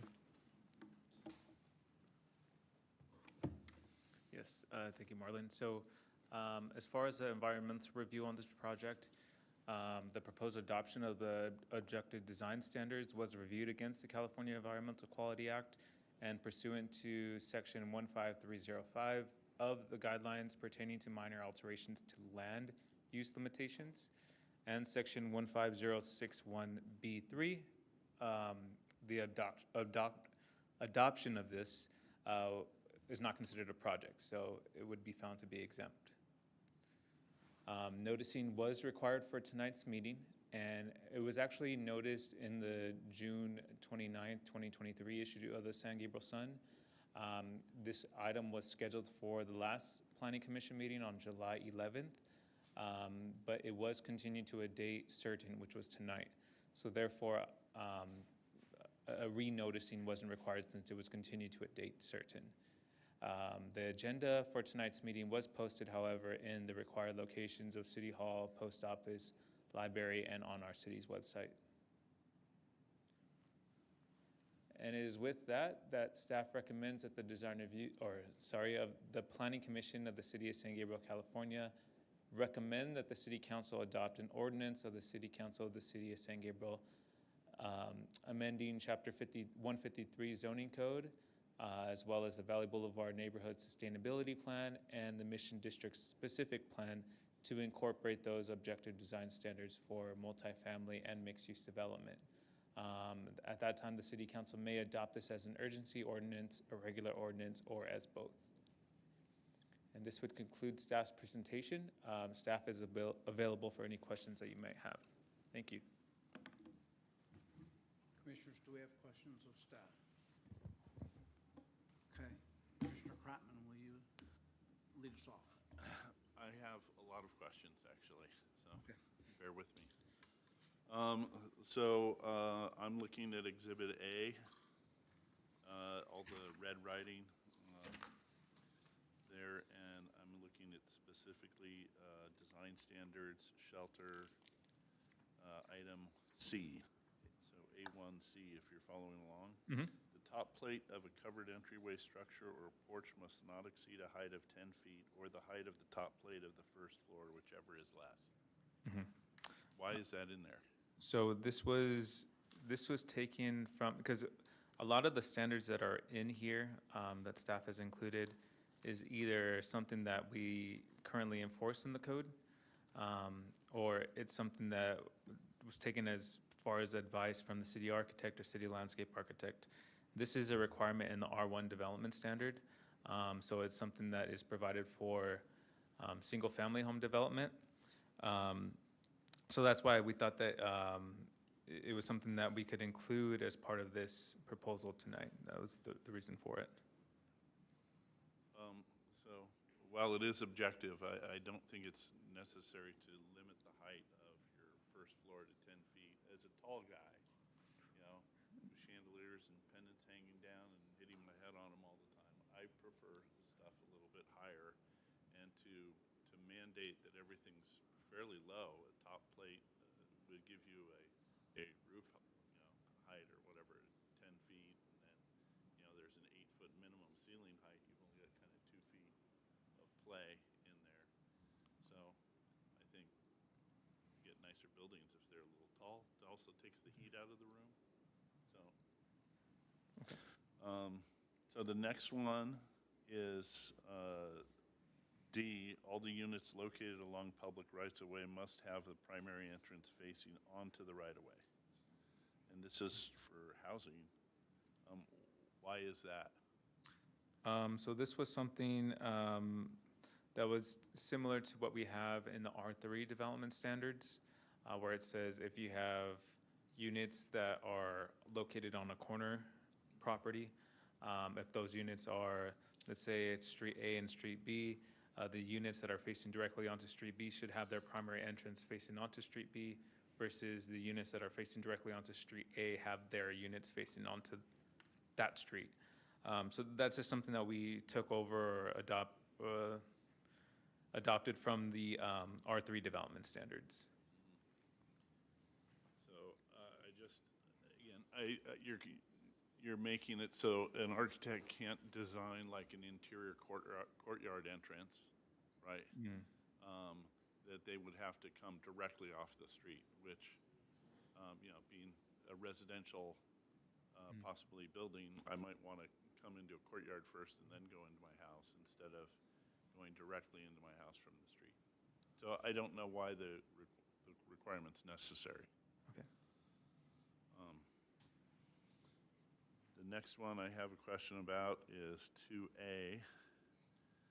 And this is that existing, mature, and protected trees must be preserved and incorporated into development proposals. Projects must protect in place all trees recommended for protection per the arborist report, shall provide replacement mitigation, et cetera.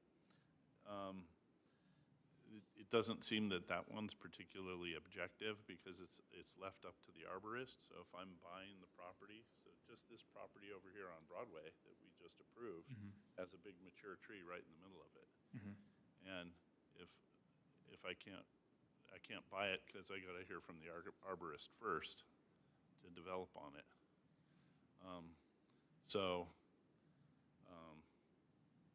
I do want to preserve trees, but I'm not sure how this should be more objective. Okay.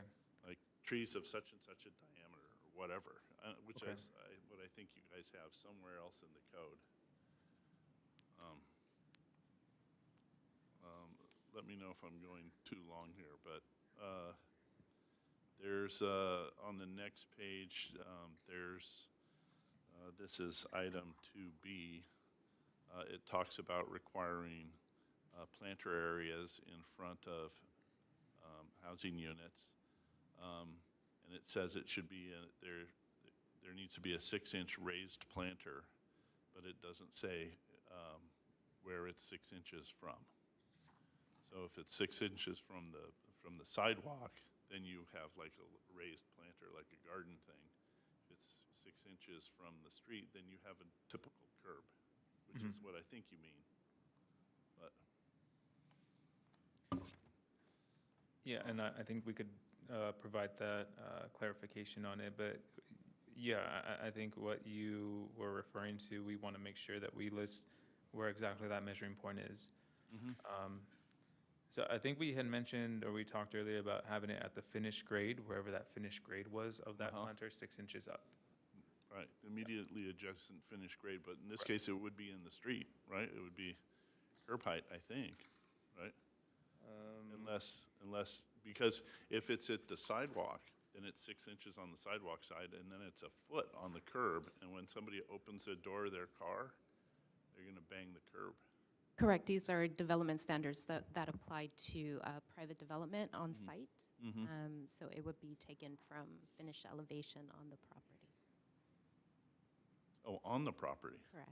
so not the street. No, not the sidewalk. No, it's not dictating standards that would typically be regulated by Public Works. And I do see where that could kind of be confusing too, because I'm looking, actually looking at the image, the sketch that shows the 6-inch minimum raised planter, and it looks like it's shown along a street. Yes. So I could see, and that's something that we could definitely address where, like Samantha had mentioned, it's on the property, within the property. Okay, the next one is G. It says a walkway will be a minimum of 36 inches and a maximum width of 42. I can understand the minimum of 36 inches because that's a standard dimension, but I don't know why there's a maximum of 42 in there. The You could want wider walkways if you're gonna have more traffic on that pavement and you want 2 people going. This is like a 6-inch range. And I think the reason for that was to keep it consistent with another area of the the code that we have, and again, that is for single-family development, so projects in single-family are limited to 42 inches in width before they start counting it towards lot coverage, and that's just to prevent over pavement on a site. So I think the idea for this requirement was to kind of prevent that and provide more of a landscape development for the property. But I do see what you're saying, that 42 inches, especially for multifamily and mixed use where there's going to be more traffic, you don't want people running into each other coming from different directions. Yeah, and you don't want them walking through the landscaping either, so. Right, right. Okay, the landscaping requirements, there's another one down here. The length of the foundation planter shall be a minimum of 20% of the building facade length, and the minimum width shall be 5 feet interior with clear of all obstructions. So there need to be planters on 20% of the building? Is that right? Sorry, That's your Commissioner. picture. I'm just, Which one are we? this is Exhibit A, I think.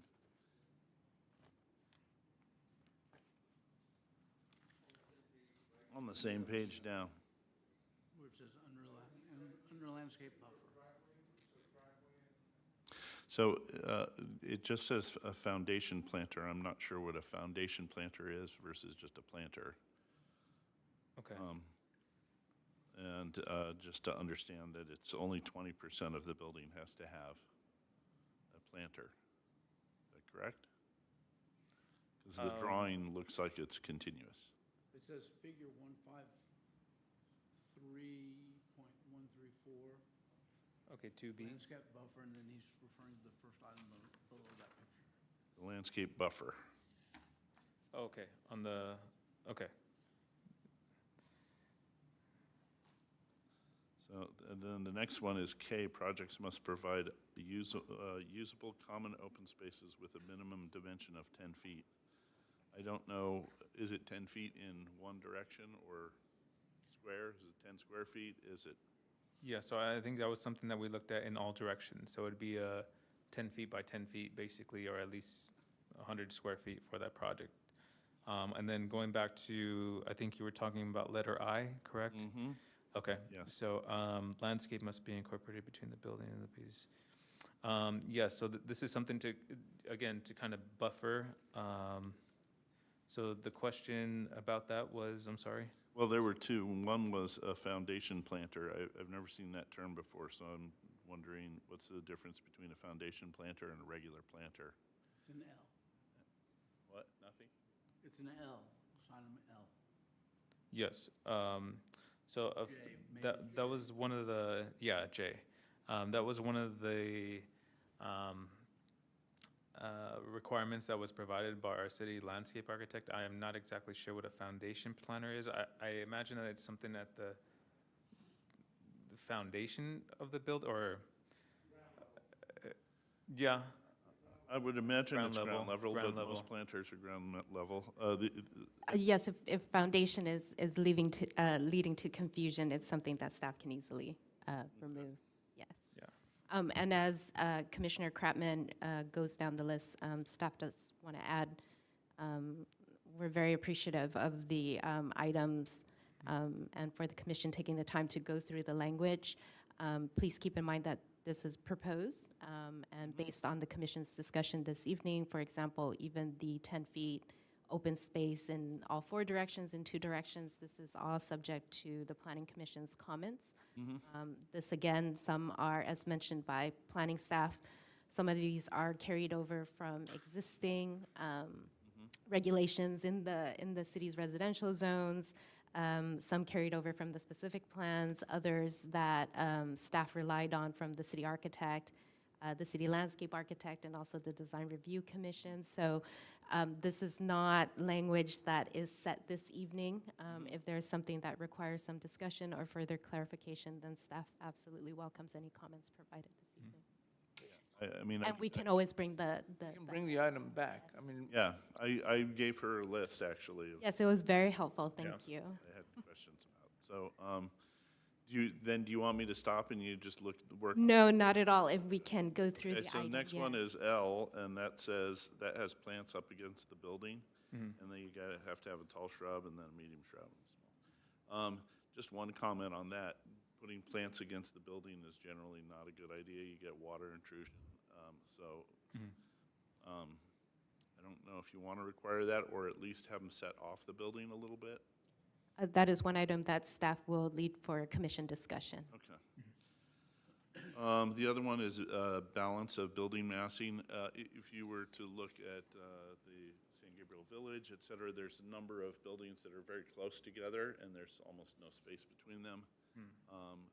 The massing does not clarify that it's for the public face, but I think the massing is relevant to the public space, but like back of house, where your trash area is and where you may have a loading dock or something like that for your business. I don't think it's as important there, or especially when you're right up against another building. So I'd just like to see that clarified. And there's, so where's the next one? There's a note here. This is building articulation again. This is item C, so 3C. The massing of the upper stories, particularly those over a garage, shall be modulated by stepping back elements, minimum 2 feet from the ground floor setback, and/or structural projections 1 foot minimum. I don't know what that's about. Why the garage? What is it about the garage that's driving that? I think that was just something that was taken from our city architect as an idea to kind of help articulate that elevation. Just a way of preventing it from being a flat wall. Just to kind of have some kind of or an idea to further articulate the building side. But the garage couldn't project out. It would have to be recessed for some. No, so the recess would be the stories above the garage.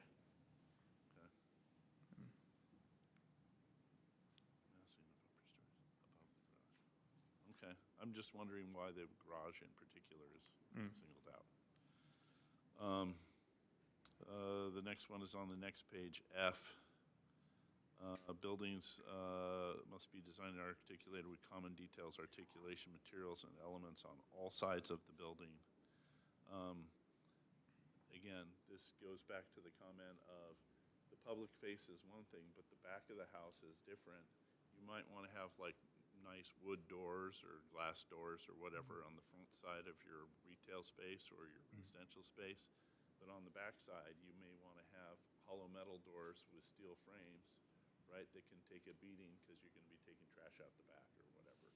So if you mandate that everything is the same all the way around, you're kind of impractical in the design. You're going to end up replacing a lot of doors and things.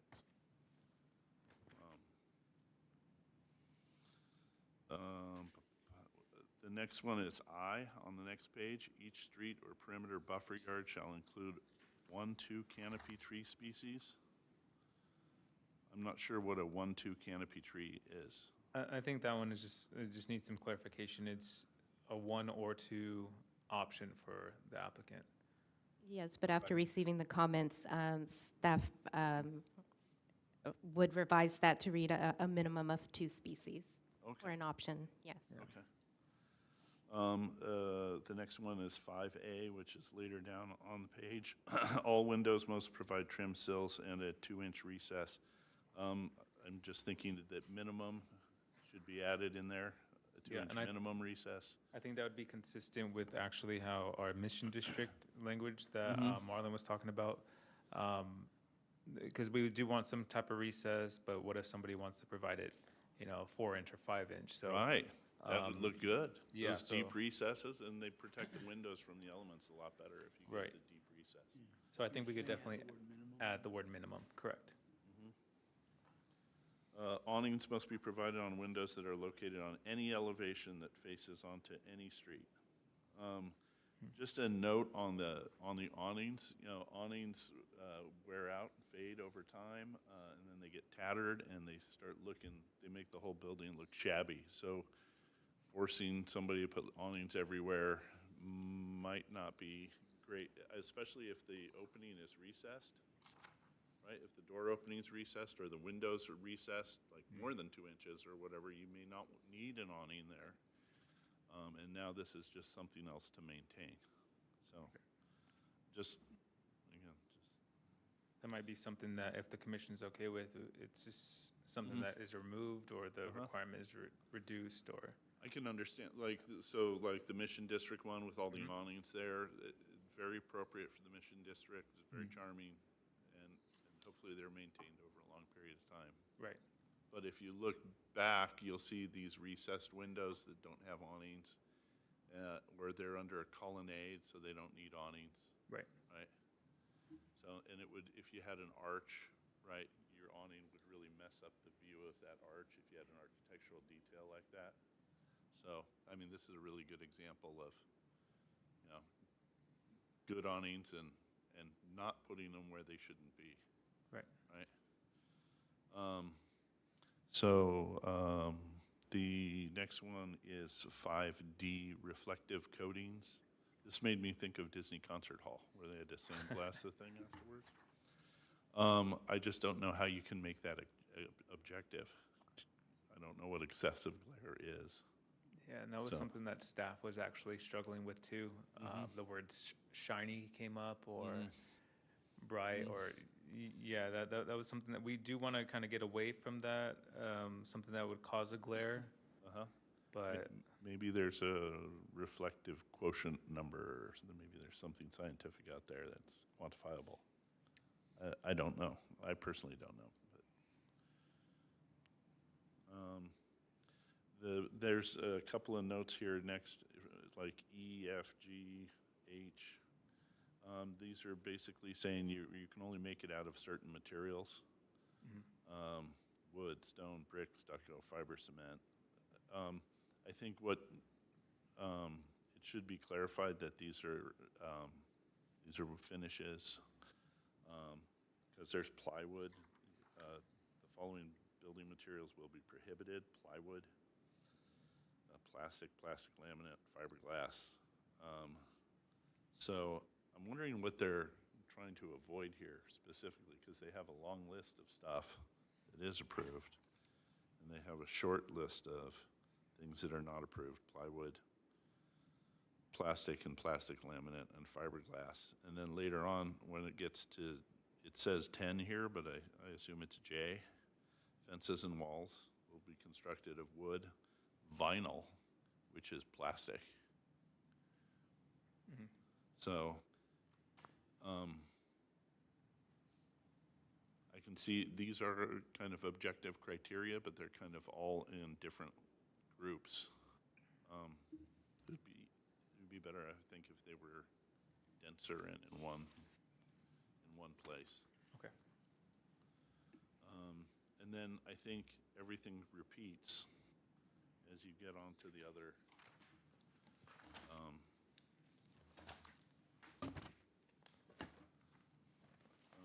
Except for, that's the same awnings. These are my notes. There are a couple of places here where it also occurs about articulation and awnings, 3B, but they're basically, my comments are still the same. Okay. For those. So, thank you. for hearing me out. Thank you. All right. Go ahead, Commissioner. Looks like we have a lot of questions and answer for this one. Is that okay that we can bring back this items? Before we go, just want to ask whether all these exhibits or the design guidelines or the objective measures are state building codes compliance, federal building codes compliance, and ADA compliance and stuff? I know that a lot of it, as mentioned previously, it was taken from existing standards in our code already, so those would be compliant. There are some things in here that I'm not 100% sure. So what we could do is part of, doing the work of revising it and bringing it back, we could also talk to our building division and just make sure that they review this and that they're comfortable with it and that they don't see anything that stands out as far as not meeting any building code requirement. That'd be great, like if we can scan through, right? Have the experts check whether we are complying with the California building codes or federal building codes and the ADA requirements.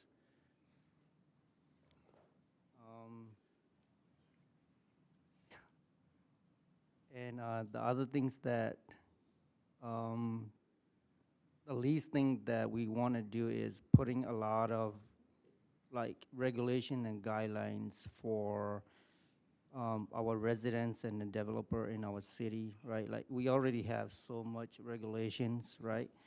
I'm all for like a little touch-ups, right? Like to maintain the characteristics of the missions and then what we are trying to accomplish, allow valuable over, but excessive guidelines and regulation probably would be pushed back, for the residents and developers.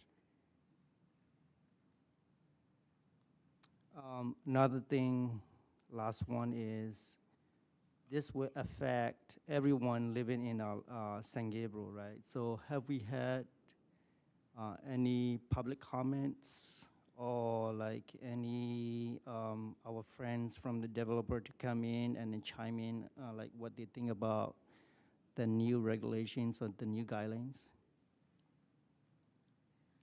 So staff has not directly reached out to specific interest groups or to developers with regards to this.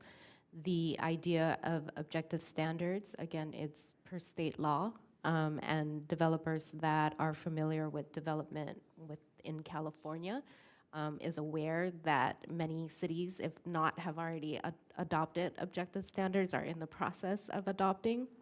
So San Gabriel is just one of many cities that is playing catch up, and that's the reason for the urgency ordinance that's attached. A few of these laws went into effect in January, if not some in July. So we are working to get some standards in place as mentioned by Commissioner Lee, as to how specific and how many, that is up to the commission's discussion this evening. If the consensus is maybe there's too many regulations, then that's feedback that staff will receive, and based on further guidance can whittle down if that's the sentiments of the commission. Again, this is just all recommended language. If the commission would like staff to reach out and specifically to send this draft language. Again, this is all posted on the city's website. It is a public document, but if there are groups and individuals that the commission would like to hear feedback from, then the staff can also do that. But as part of getting this draft before the commission, it was, some of the language was introduced at the joint study session. It was also shown to the Design Review Commission, so that was also a public meeting. And this would be the third public meeting with the draft language introduced for public review. So for me, it's like it would affect everyone living in San Gabriel, right? They should have a way to comment and to put inputs in these guidelines. The other thing is that, like you mentioned about our friends developer, right? So that's a good way of putting it, because like if we want to have a successful like guidelines or laws, right?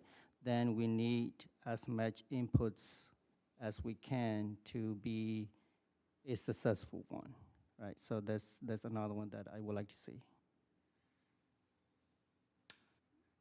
Chair, may I add a little bit to what staff has provided? Yeah. Thank you. Please, go ahead. This is a very difficult exercise for staff, for everybody. It's because of state law. The state law basically says you can't like or not like a project when it comes before you. That's the law right now. There is no discretion in approval. You have to have preset development standards which are measurable. In other words, something has to be 4 feet, not something has to be aesthetically pleasing, because, and one of the things that I pointed out to staff, one of the examples says it ends at logical point. Well, to one person, a logical point is around the corner and 4 feet down. To another person is right at the corner. So even that word alone is subject to discretion. And the whole idea, if the city wants to, and the city does want to comply with state law, is to describe as much as possible to preserve the look and the architecture that we want in the city. So if somebody's building something, we want it to look like what we want it to look like. But at the same time, we can't just look at it and go, yeah, we don't like that, and you need to change this and that. And we need to have everything down in writing that gives the developers, when they come with a project, the knowledge that as long as they are within these 4 square walls of our code, we can't deny the project. We can't say we don't like it. So unfortunately, the more detail there is in there, that's measurable, that's not subjective, the greater ability we have to arrive at a product that we want the city to look like. So it's a very difficult balance, very difficult task to draft a zoning code which accomplishes that. And staff has done a tremendous job trying to get us to it. And again, even though we ought to get this down as soon as possible and send it up to City Council for their deliberation, if it's the desire of the Planning Commission to have some of these things looked at by staff, bring it back, potentially have a special meeting where all we do is focus on this item, on the zoning amendments, and get them done and get them up over to the City Council, let them do whatever they're going to do with that. But I just wanted to kind of maybe make sure we see the trees for the forest. This is not an attempt to make it as difficult as possible. It's an attempt to have as much control as possible in an objective manner. Thank you, Chair. Thank you. Vice Chair, if I may, just want to follow it up. Go ahead. Also, we would like to achieve for the creator and designer to have rooms to create and design, right? So if we have this specific of a plywood or this specific of yawning or this specific of something, then they are bound to that.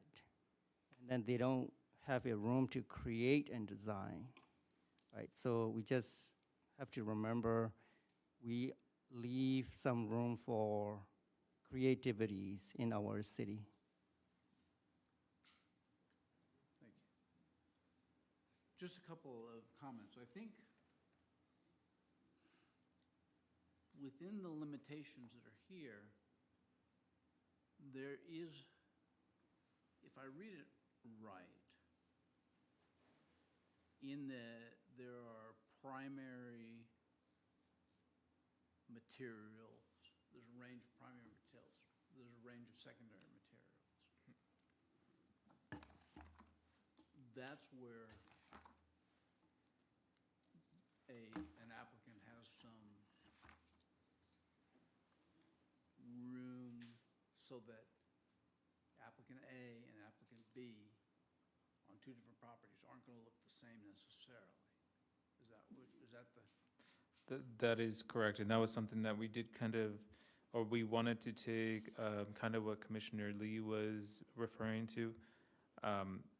We did want to allow for designers and architects to kind of still have the ability to design, but we also did want to take into consideration that or take into consideration of what these projects are going to look like, and we don't want them to be something where it just does not fit the city of San Gabriel. So that's why we provided a list of materials versus just requiring one or two specific materials that applicants would have to use. Again, that was just something that staff was just kind of thinking of as a kind of a balance or a middle ground. But we're absolutely appreciative of the comments, and if the commission would like to narrow that list down or expand it more, then we'd be happy to do so. I think we need to point out, it's worth pointing out, that in 5,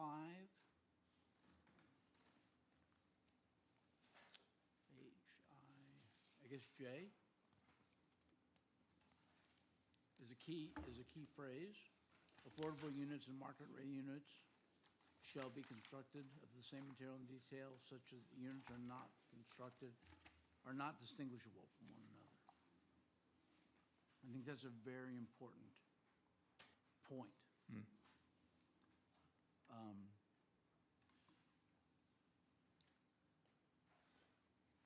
So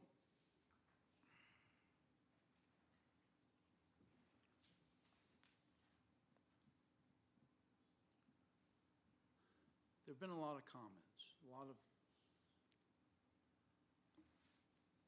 in terms of specifics on items within this. So let me ask, given that a couple of our goals are ultimately to make a recommendation so that it can go to the city council. The question is, when are you ready to do that? Are you ready to do that today? Do we want to rewrite a lot of this stuff, or do we want to give the range of things to the various project developers and staff, given what the attorney has said, that our goal is to try and have some standards so that projects that are required by law to be able to be moved forward as housing projects have the ability to do that if they can meet these requirements. Isn't that effectively what you've said? Yes. Okay.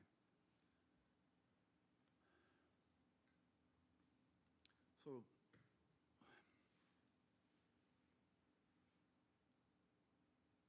is the pleasure of the commission to try and get this approved so that we can take it to the council for their consideration? Do you want to?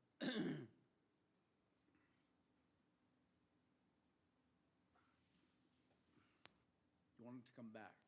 We have another item after this, regardless, on another citywide zone text amendment. I think that this will, the intent of this is to fast-track construction, which I'm definitely in favor of. However, I think it's got to be tightened up a little bit. So I do think we need to look at it again.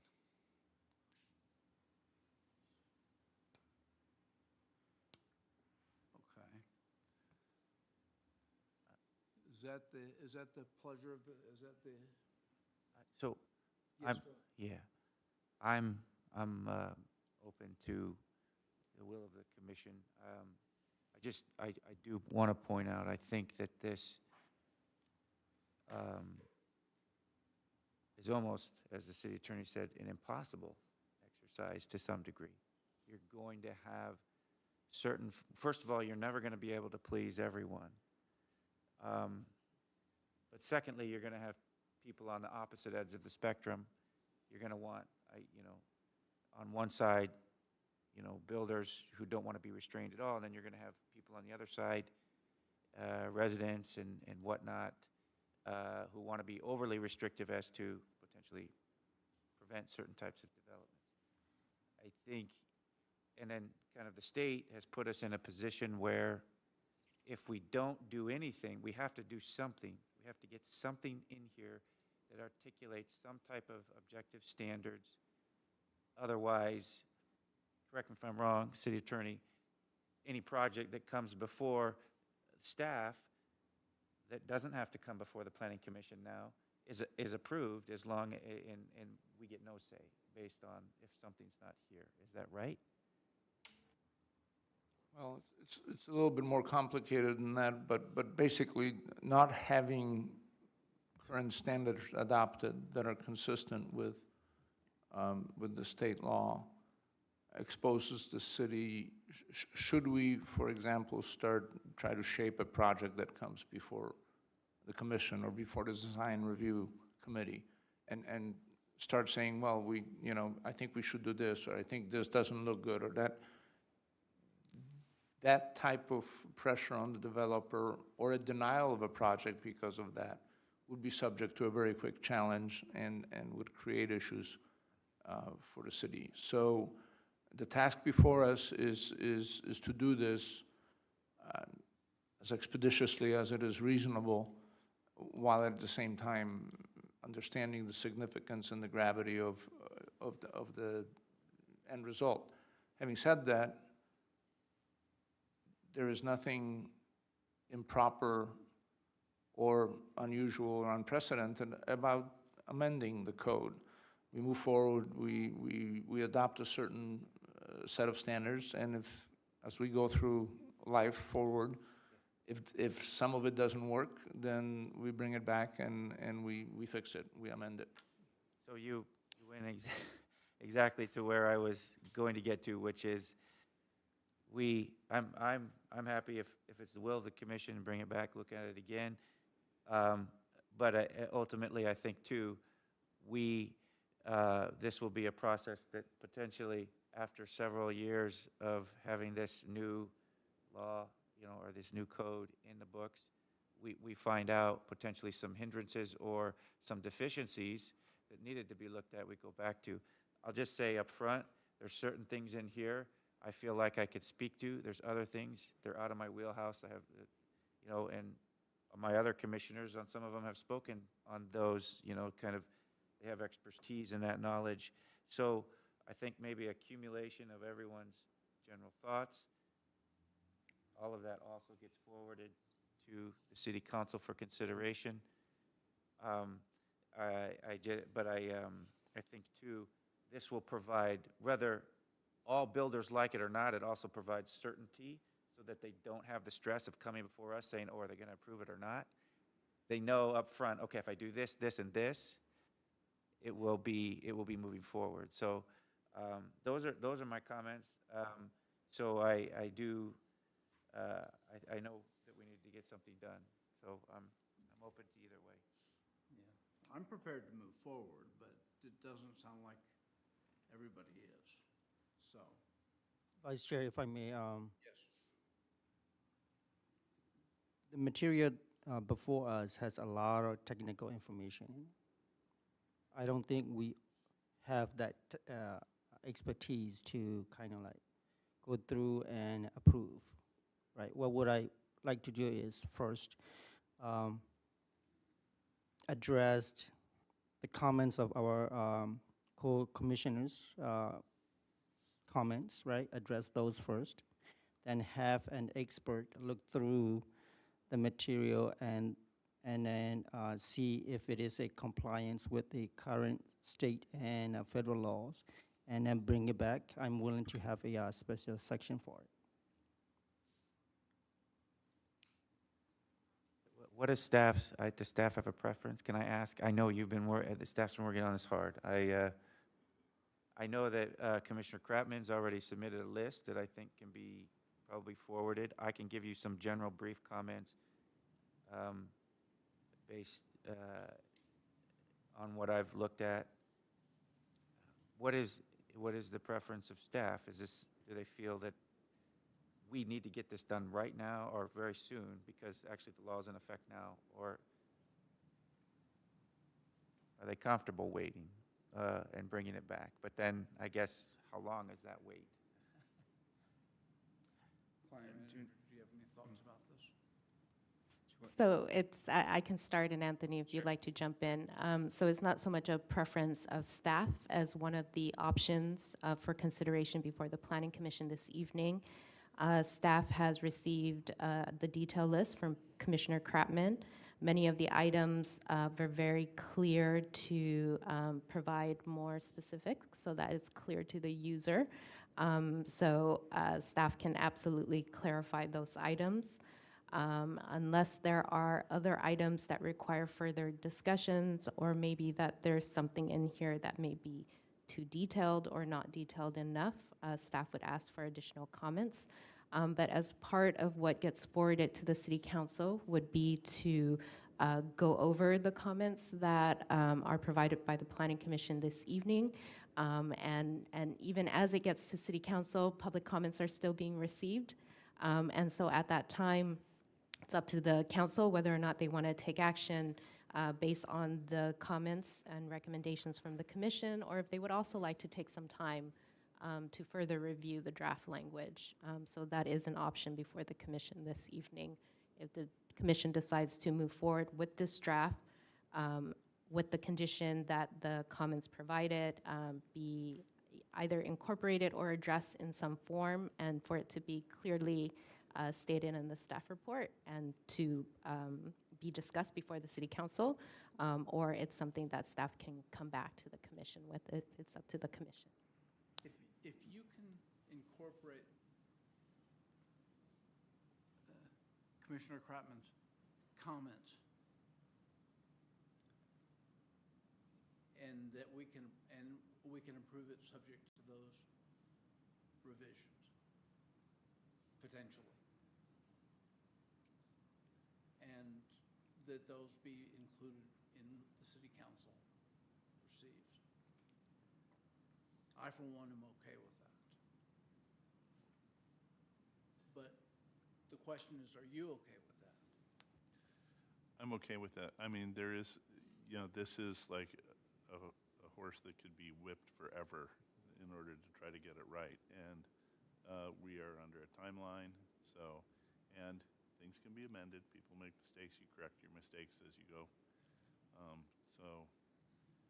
I have no problem with advancing it if my comments are kind of applied or responded to or whatever. I'm just trying to make it as objective as possible. Yes, and staff recognized that when we received the comments. They were absolutely great catches, and as the city attorney and also the commission has seen, it is a lot of new language. So to catch the details that you caught, we're very appreciative. And if I could just add to Commissioner Lee's point, is that as a part of that, we could also go to our building official still, or our building staff, and still have them review it for the California code, building code requirements and ADA requirements, and make sure that that's still looked at. Correct. Yeah, I would just say I have no general, only I would just add of what I heard of the comments, I just feel like some of them I can't speak to. Some of them I thought were totally fine, some I'm indifferent to. The only one I would just say on the record, I probably disagree with, I do like,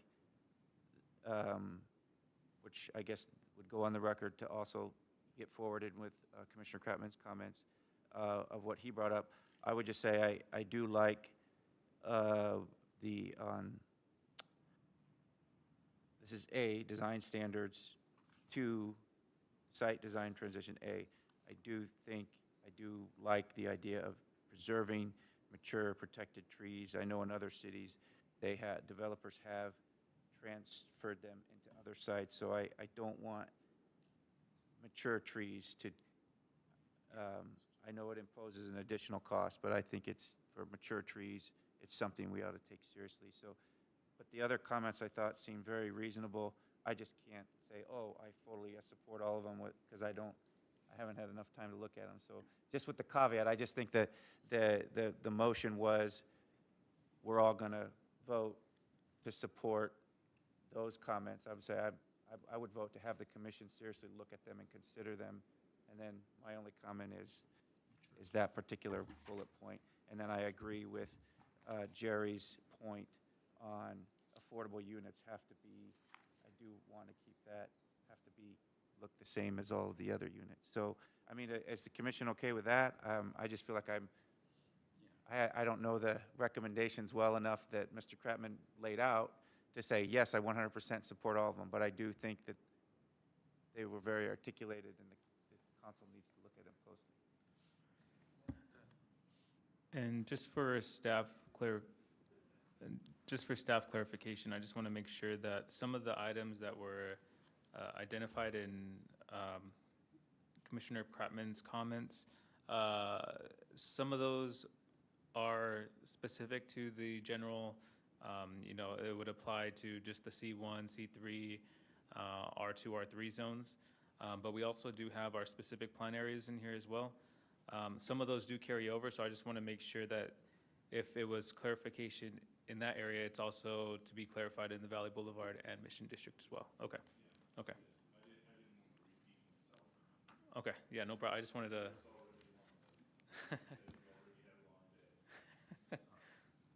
Yeah, and thank you, Commissioner Kratman, for going through those and making those comments. Yes, thank you. My mind was numb after a while going through it at home, trying to make sense of a lot of it, so. Okay. All that said, are we prepared to potentially vote on this evening?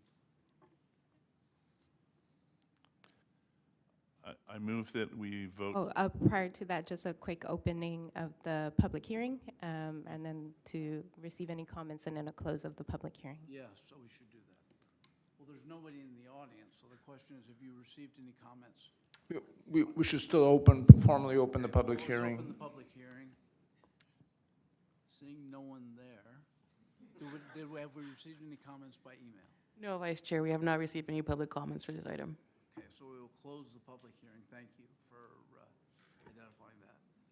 So the question now is, are we prepared to, I am prepared to entertain a motion this evening on this item. Vice Chair, if I may, for personal choice, probably I would like to see the comments addressed first, then we'll vote for it.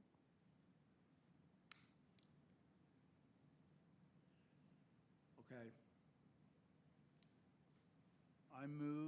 I will make a motion to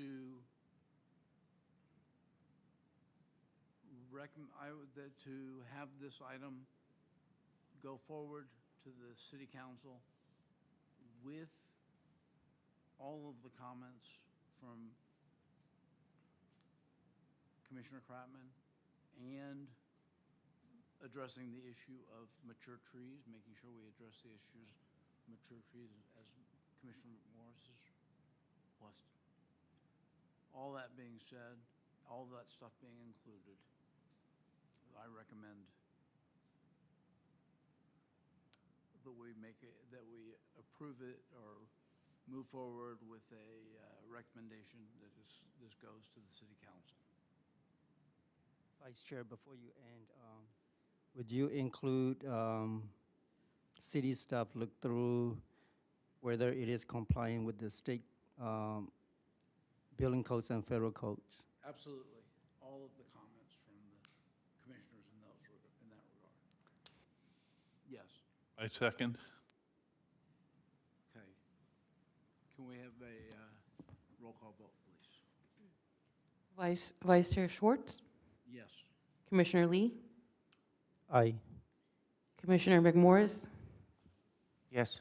Commissioner Kratman, Yes. motion passed. Thank you.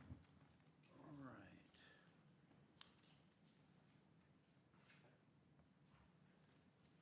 Say thank you to Thank you. staff. Yeah, I know that was a Herculean task, so.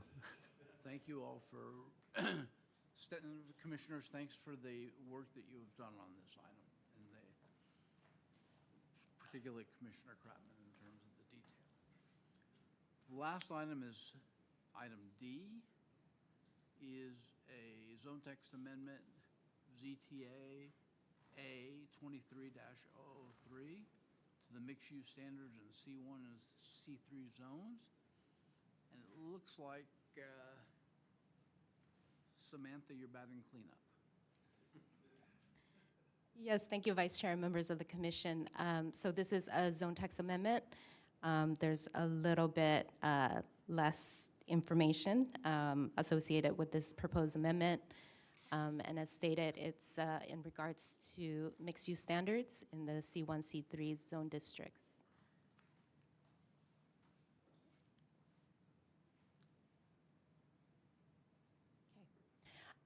So as the commission may be aware, the past couple of years, staff along with the commission and city council has spent a good amount of time on the updated housing elements. And now we're at the phase of implementation. The past year was spent on inclusionary housing and density bonus in continuation of evaluating the city's existing zoning regulations as it relates to housing. Goal A in the housing element states to facilitate development of housing and to provide for a range of housing types. And in order to do so, to identify properties for potential rezoning. And this is in response to evaluating existing properties within the cities and the development standards that apply to them. Also, goal C is to remove any government constraints that may be preventing housing from being constructed. And program 22 identifies standardizing heights so that mixed-use projects are consistent with the development standards of standard commercial developments, and also to eliminate floor area limits within these zones as well. So as part of the attachment provided to the Planning Commission, 2 maps that were included as part of the housing element is the sites inventory map. And this is a refresher to the commission, as these were the method applied to identifying the available sites in the sites inventory. This was reviewed with the commission and the city council at the time that the housing element was proposed and reviewed. And essentially, this is consistent with state housing law. So these criteria are within the state housing law parameters.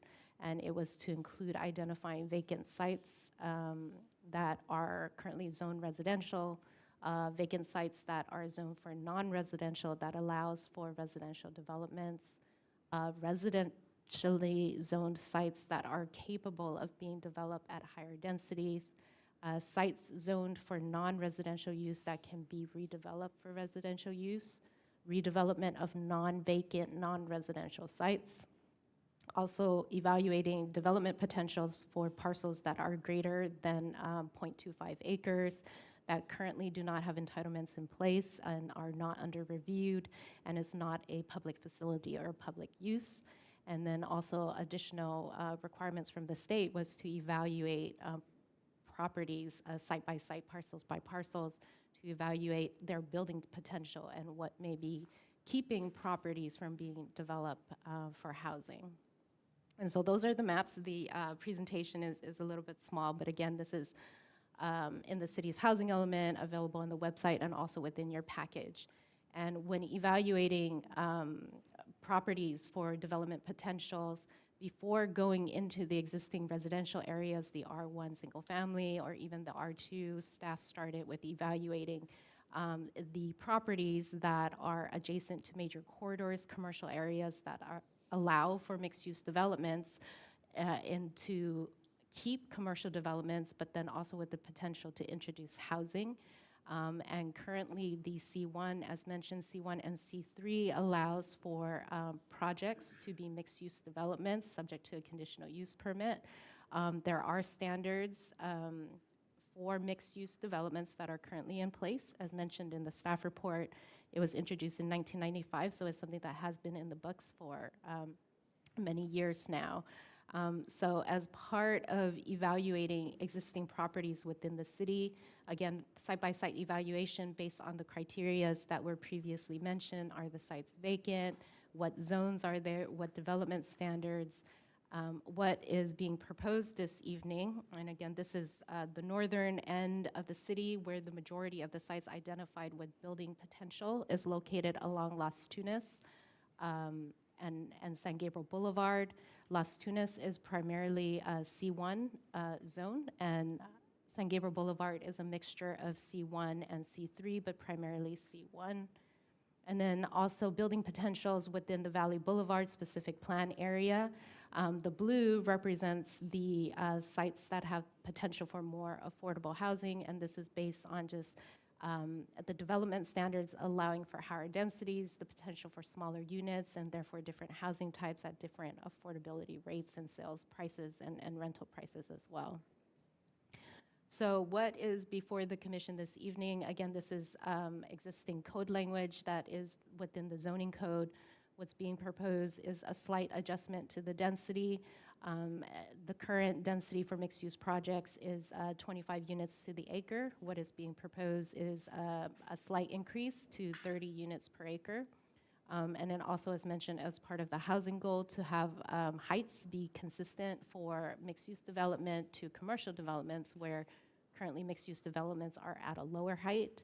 And then also eliminating floor areas for units, again, to just provide more options for housing development, whether it be a greater number of smaller size units or a larger number of larger size units, depending on that housing design type.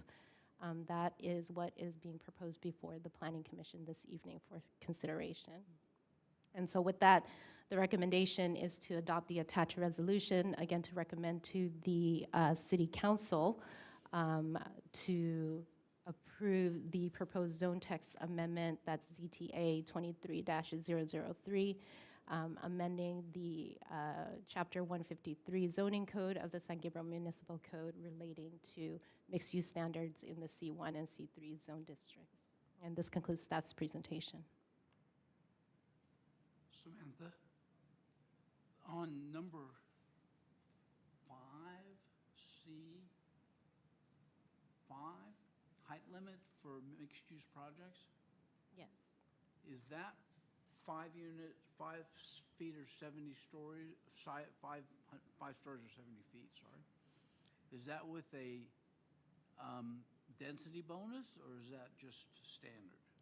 That would be for a standard project, not applying a density bonus incentive or concession requests.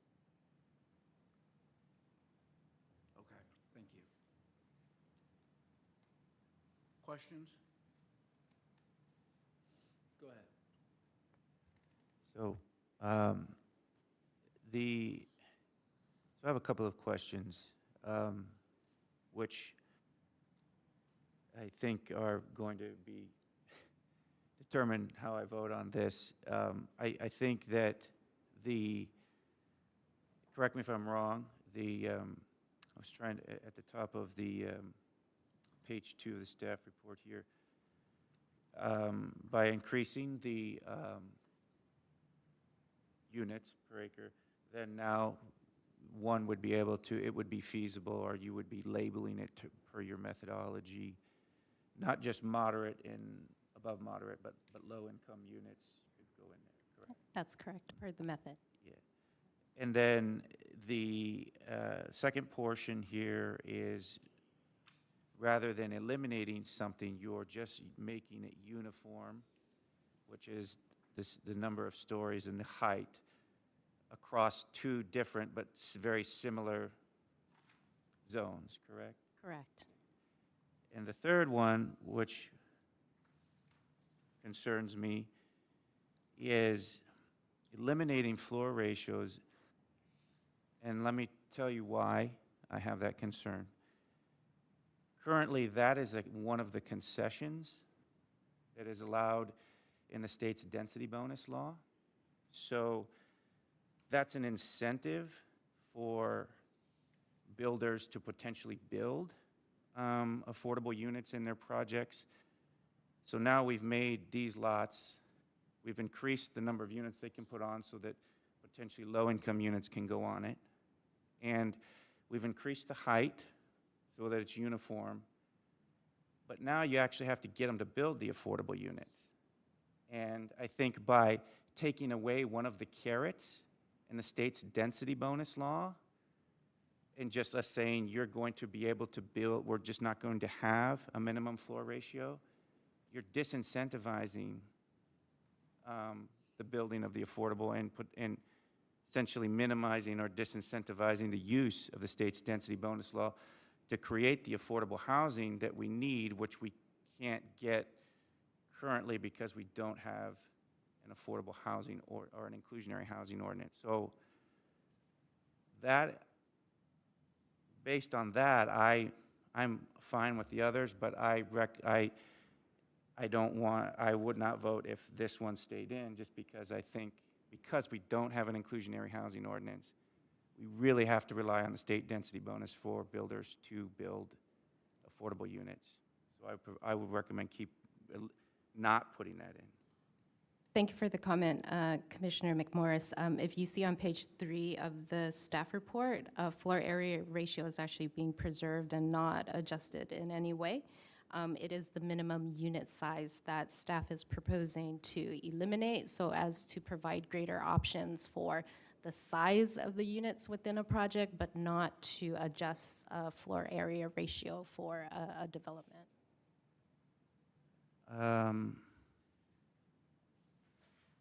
I guess, so here it says you're eliminating minimum floor area standards for mixed-use developments on page 2. So it's the 1, 2, 3, 4, it's the 5th paragraph down.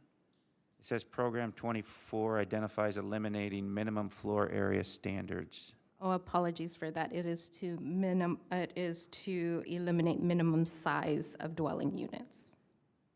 Okay, that's Yes. a difference. Yes, that's a big difference. But the proposed amendment is the strike through and the underline that is within the resolution before the commission. Okay, well, you may have gotten saved a vote there. So, all right. So just to clarify, then we're not, and maybe this is you, Samantha, or the city attorney. We're not eliminating any potential concessions that are allowed in the state's density bonus law with any of these amendments. Correct. Okay, thank you. I concur, yeah. Vice Chair, quick questions to staff. On the map, it shows a potential for rezoning. Are we rezoning from C1, C2 to mixed use, or what are we rezoning to? Yes, thank you for the question. So the zone as shown on that map and also as presented by staff, Las Tunas is currently zoned C1 and San Gabriel is a mixture of C1 and C3. So as to not be selective about where the zone would change, or if the city was introducing a new zone or amending the location of the different zone areas, this minor approach, mixed-use development is allowed in both zones, subject to a CUP. So the underlining zone of C1 and C3 will stay in place for commercial-type developments, and the amendment would be to allow for this adjustment within mixed-use projects that are allowed within C1 and C3 zones. However, if the Planning Commission feels that there should be greater zoning amendments, either to introduce new zoning or to shift boundary lines of zones, that would be a greater conversation that the Planning Commission can have and staff can come back with if that is the thought. But the zoning amendment is more to the development standards for mixed-use development within C1 and C3. Okay, just to clarify, so we are just changing the zone on the specific sites that you showed on the map? No, the specific site shows the building potentials. So sites that are underdeveloped or underutilized, that's what that map shows. In response to those sites identified, now it's to look at programs that the Planning Commission and the City Council can consider. Again, whether it be introducing new zones, adjusting zone boundary lines, reviewing the development standards like what's being proposed this evening, But that is what identified on the site's inventory map. It identifies the parcels that are either vacant or underutilized or underdeveloped, and what can be done to the existing maps and the development standards to allow for greater building potential, to have more housing development, whether it be standard market rate or affordable rates. So what we are voting on today is, it has a potential impact on Las Tunas, on San Gabriel, on Valley.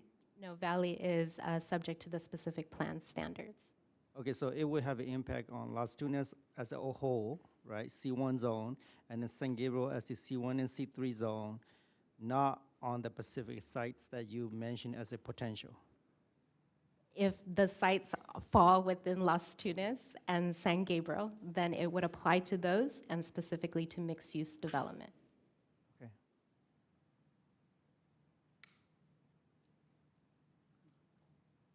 You have questions? I just have one comment. It's brilliant. I think this is great.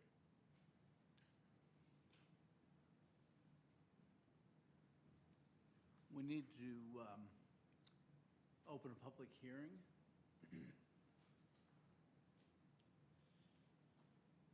Seeing no one here, have we had any comments from the public on this item? No, Vice Chair, we did not receive any public comments for this item. So we'll close the public hearing, and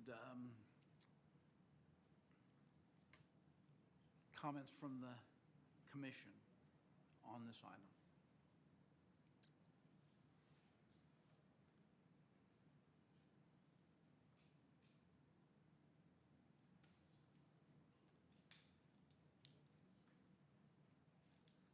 I think, for me,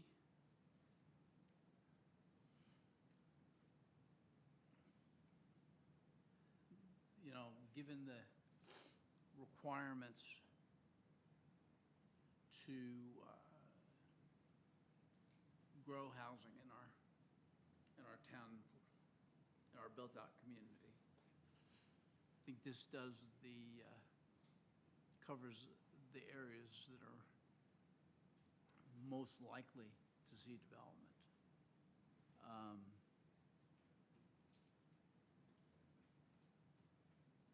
And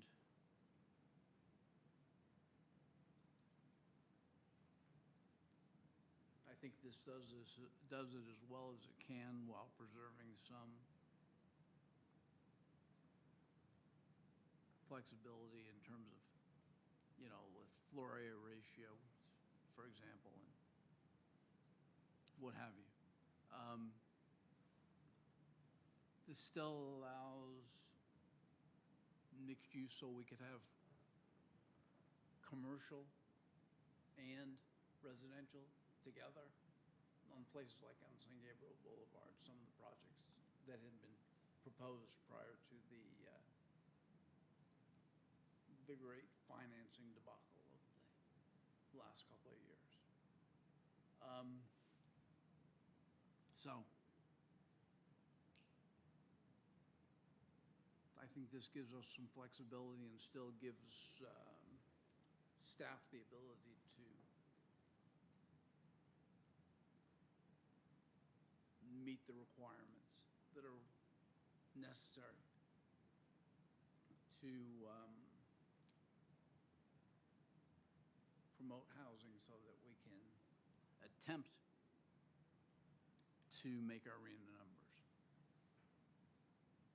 Or we can smile as we don't come close, but we at least try to do that.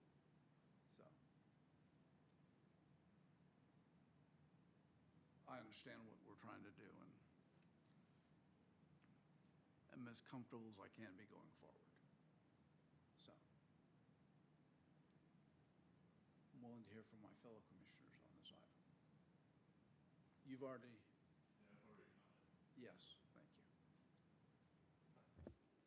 I'll just add, staff answered my question, so I'm comfortable voting to approve. I think it's a start to, finding ways to as Commissioner Schwartz said, get to at least a viable path forward to reach the, the RENA numbers across all levels of the RENA numbers, so. Commissioner Lee? Yes, Vice Chair, thank you. I think it is going to be a big change for our community. It's going to impact everybody for better or for worse. Traffic's going to increase, right? But there will be more affordable housing. So for better or for worse, for that reason, then we gotta be prepared and try to maintain and then try to strike the balance and try to keep the characteristic of the city. But I guess we gotta start from somewhere, right? So hopefully whatever we are making a decision today is a better outcome for everybody.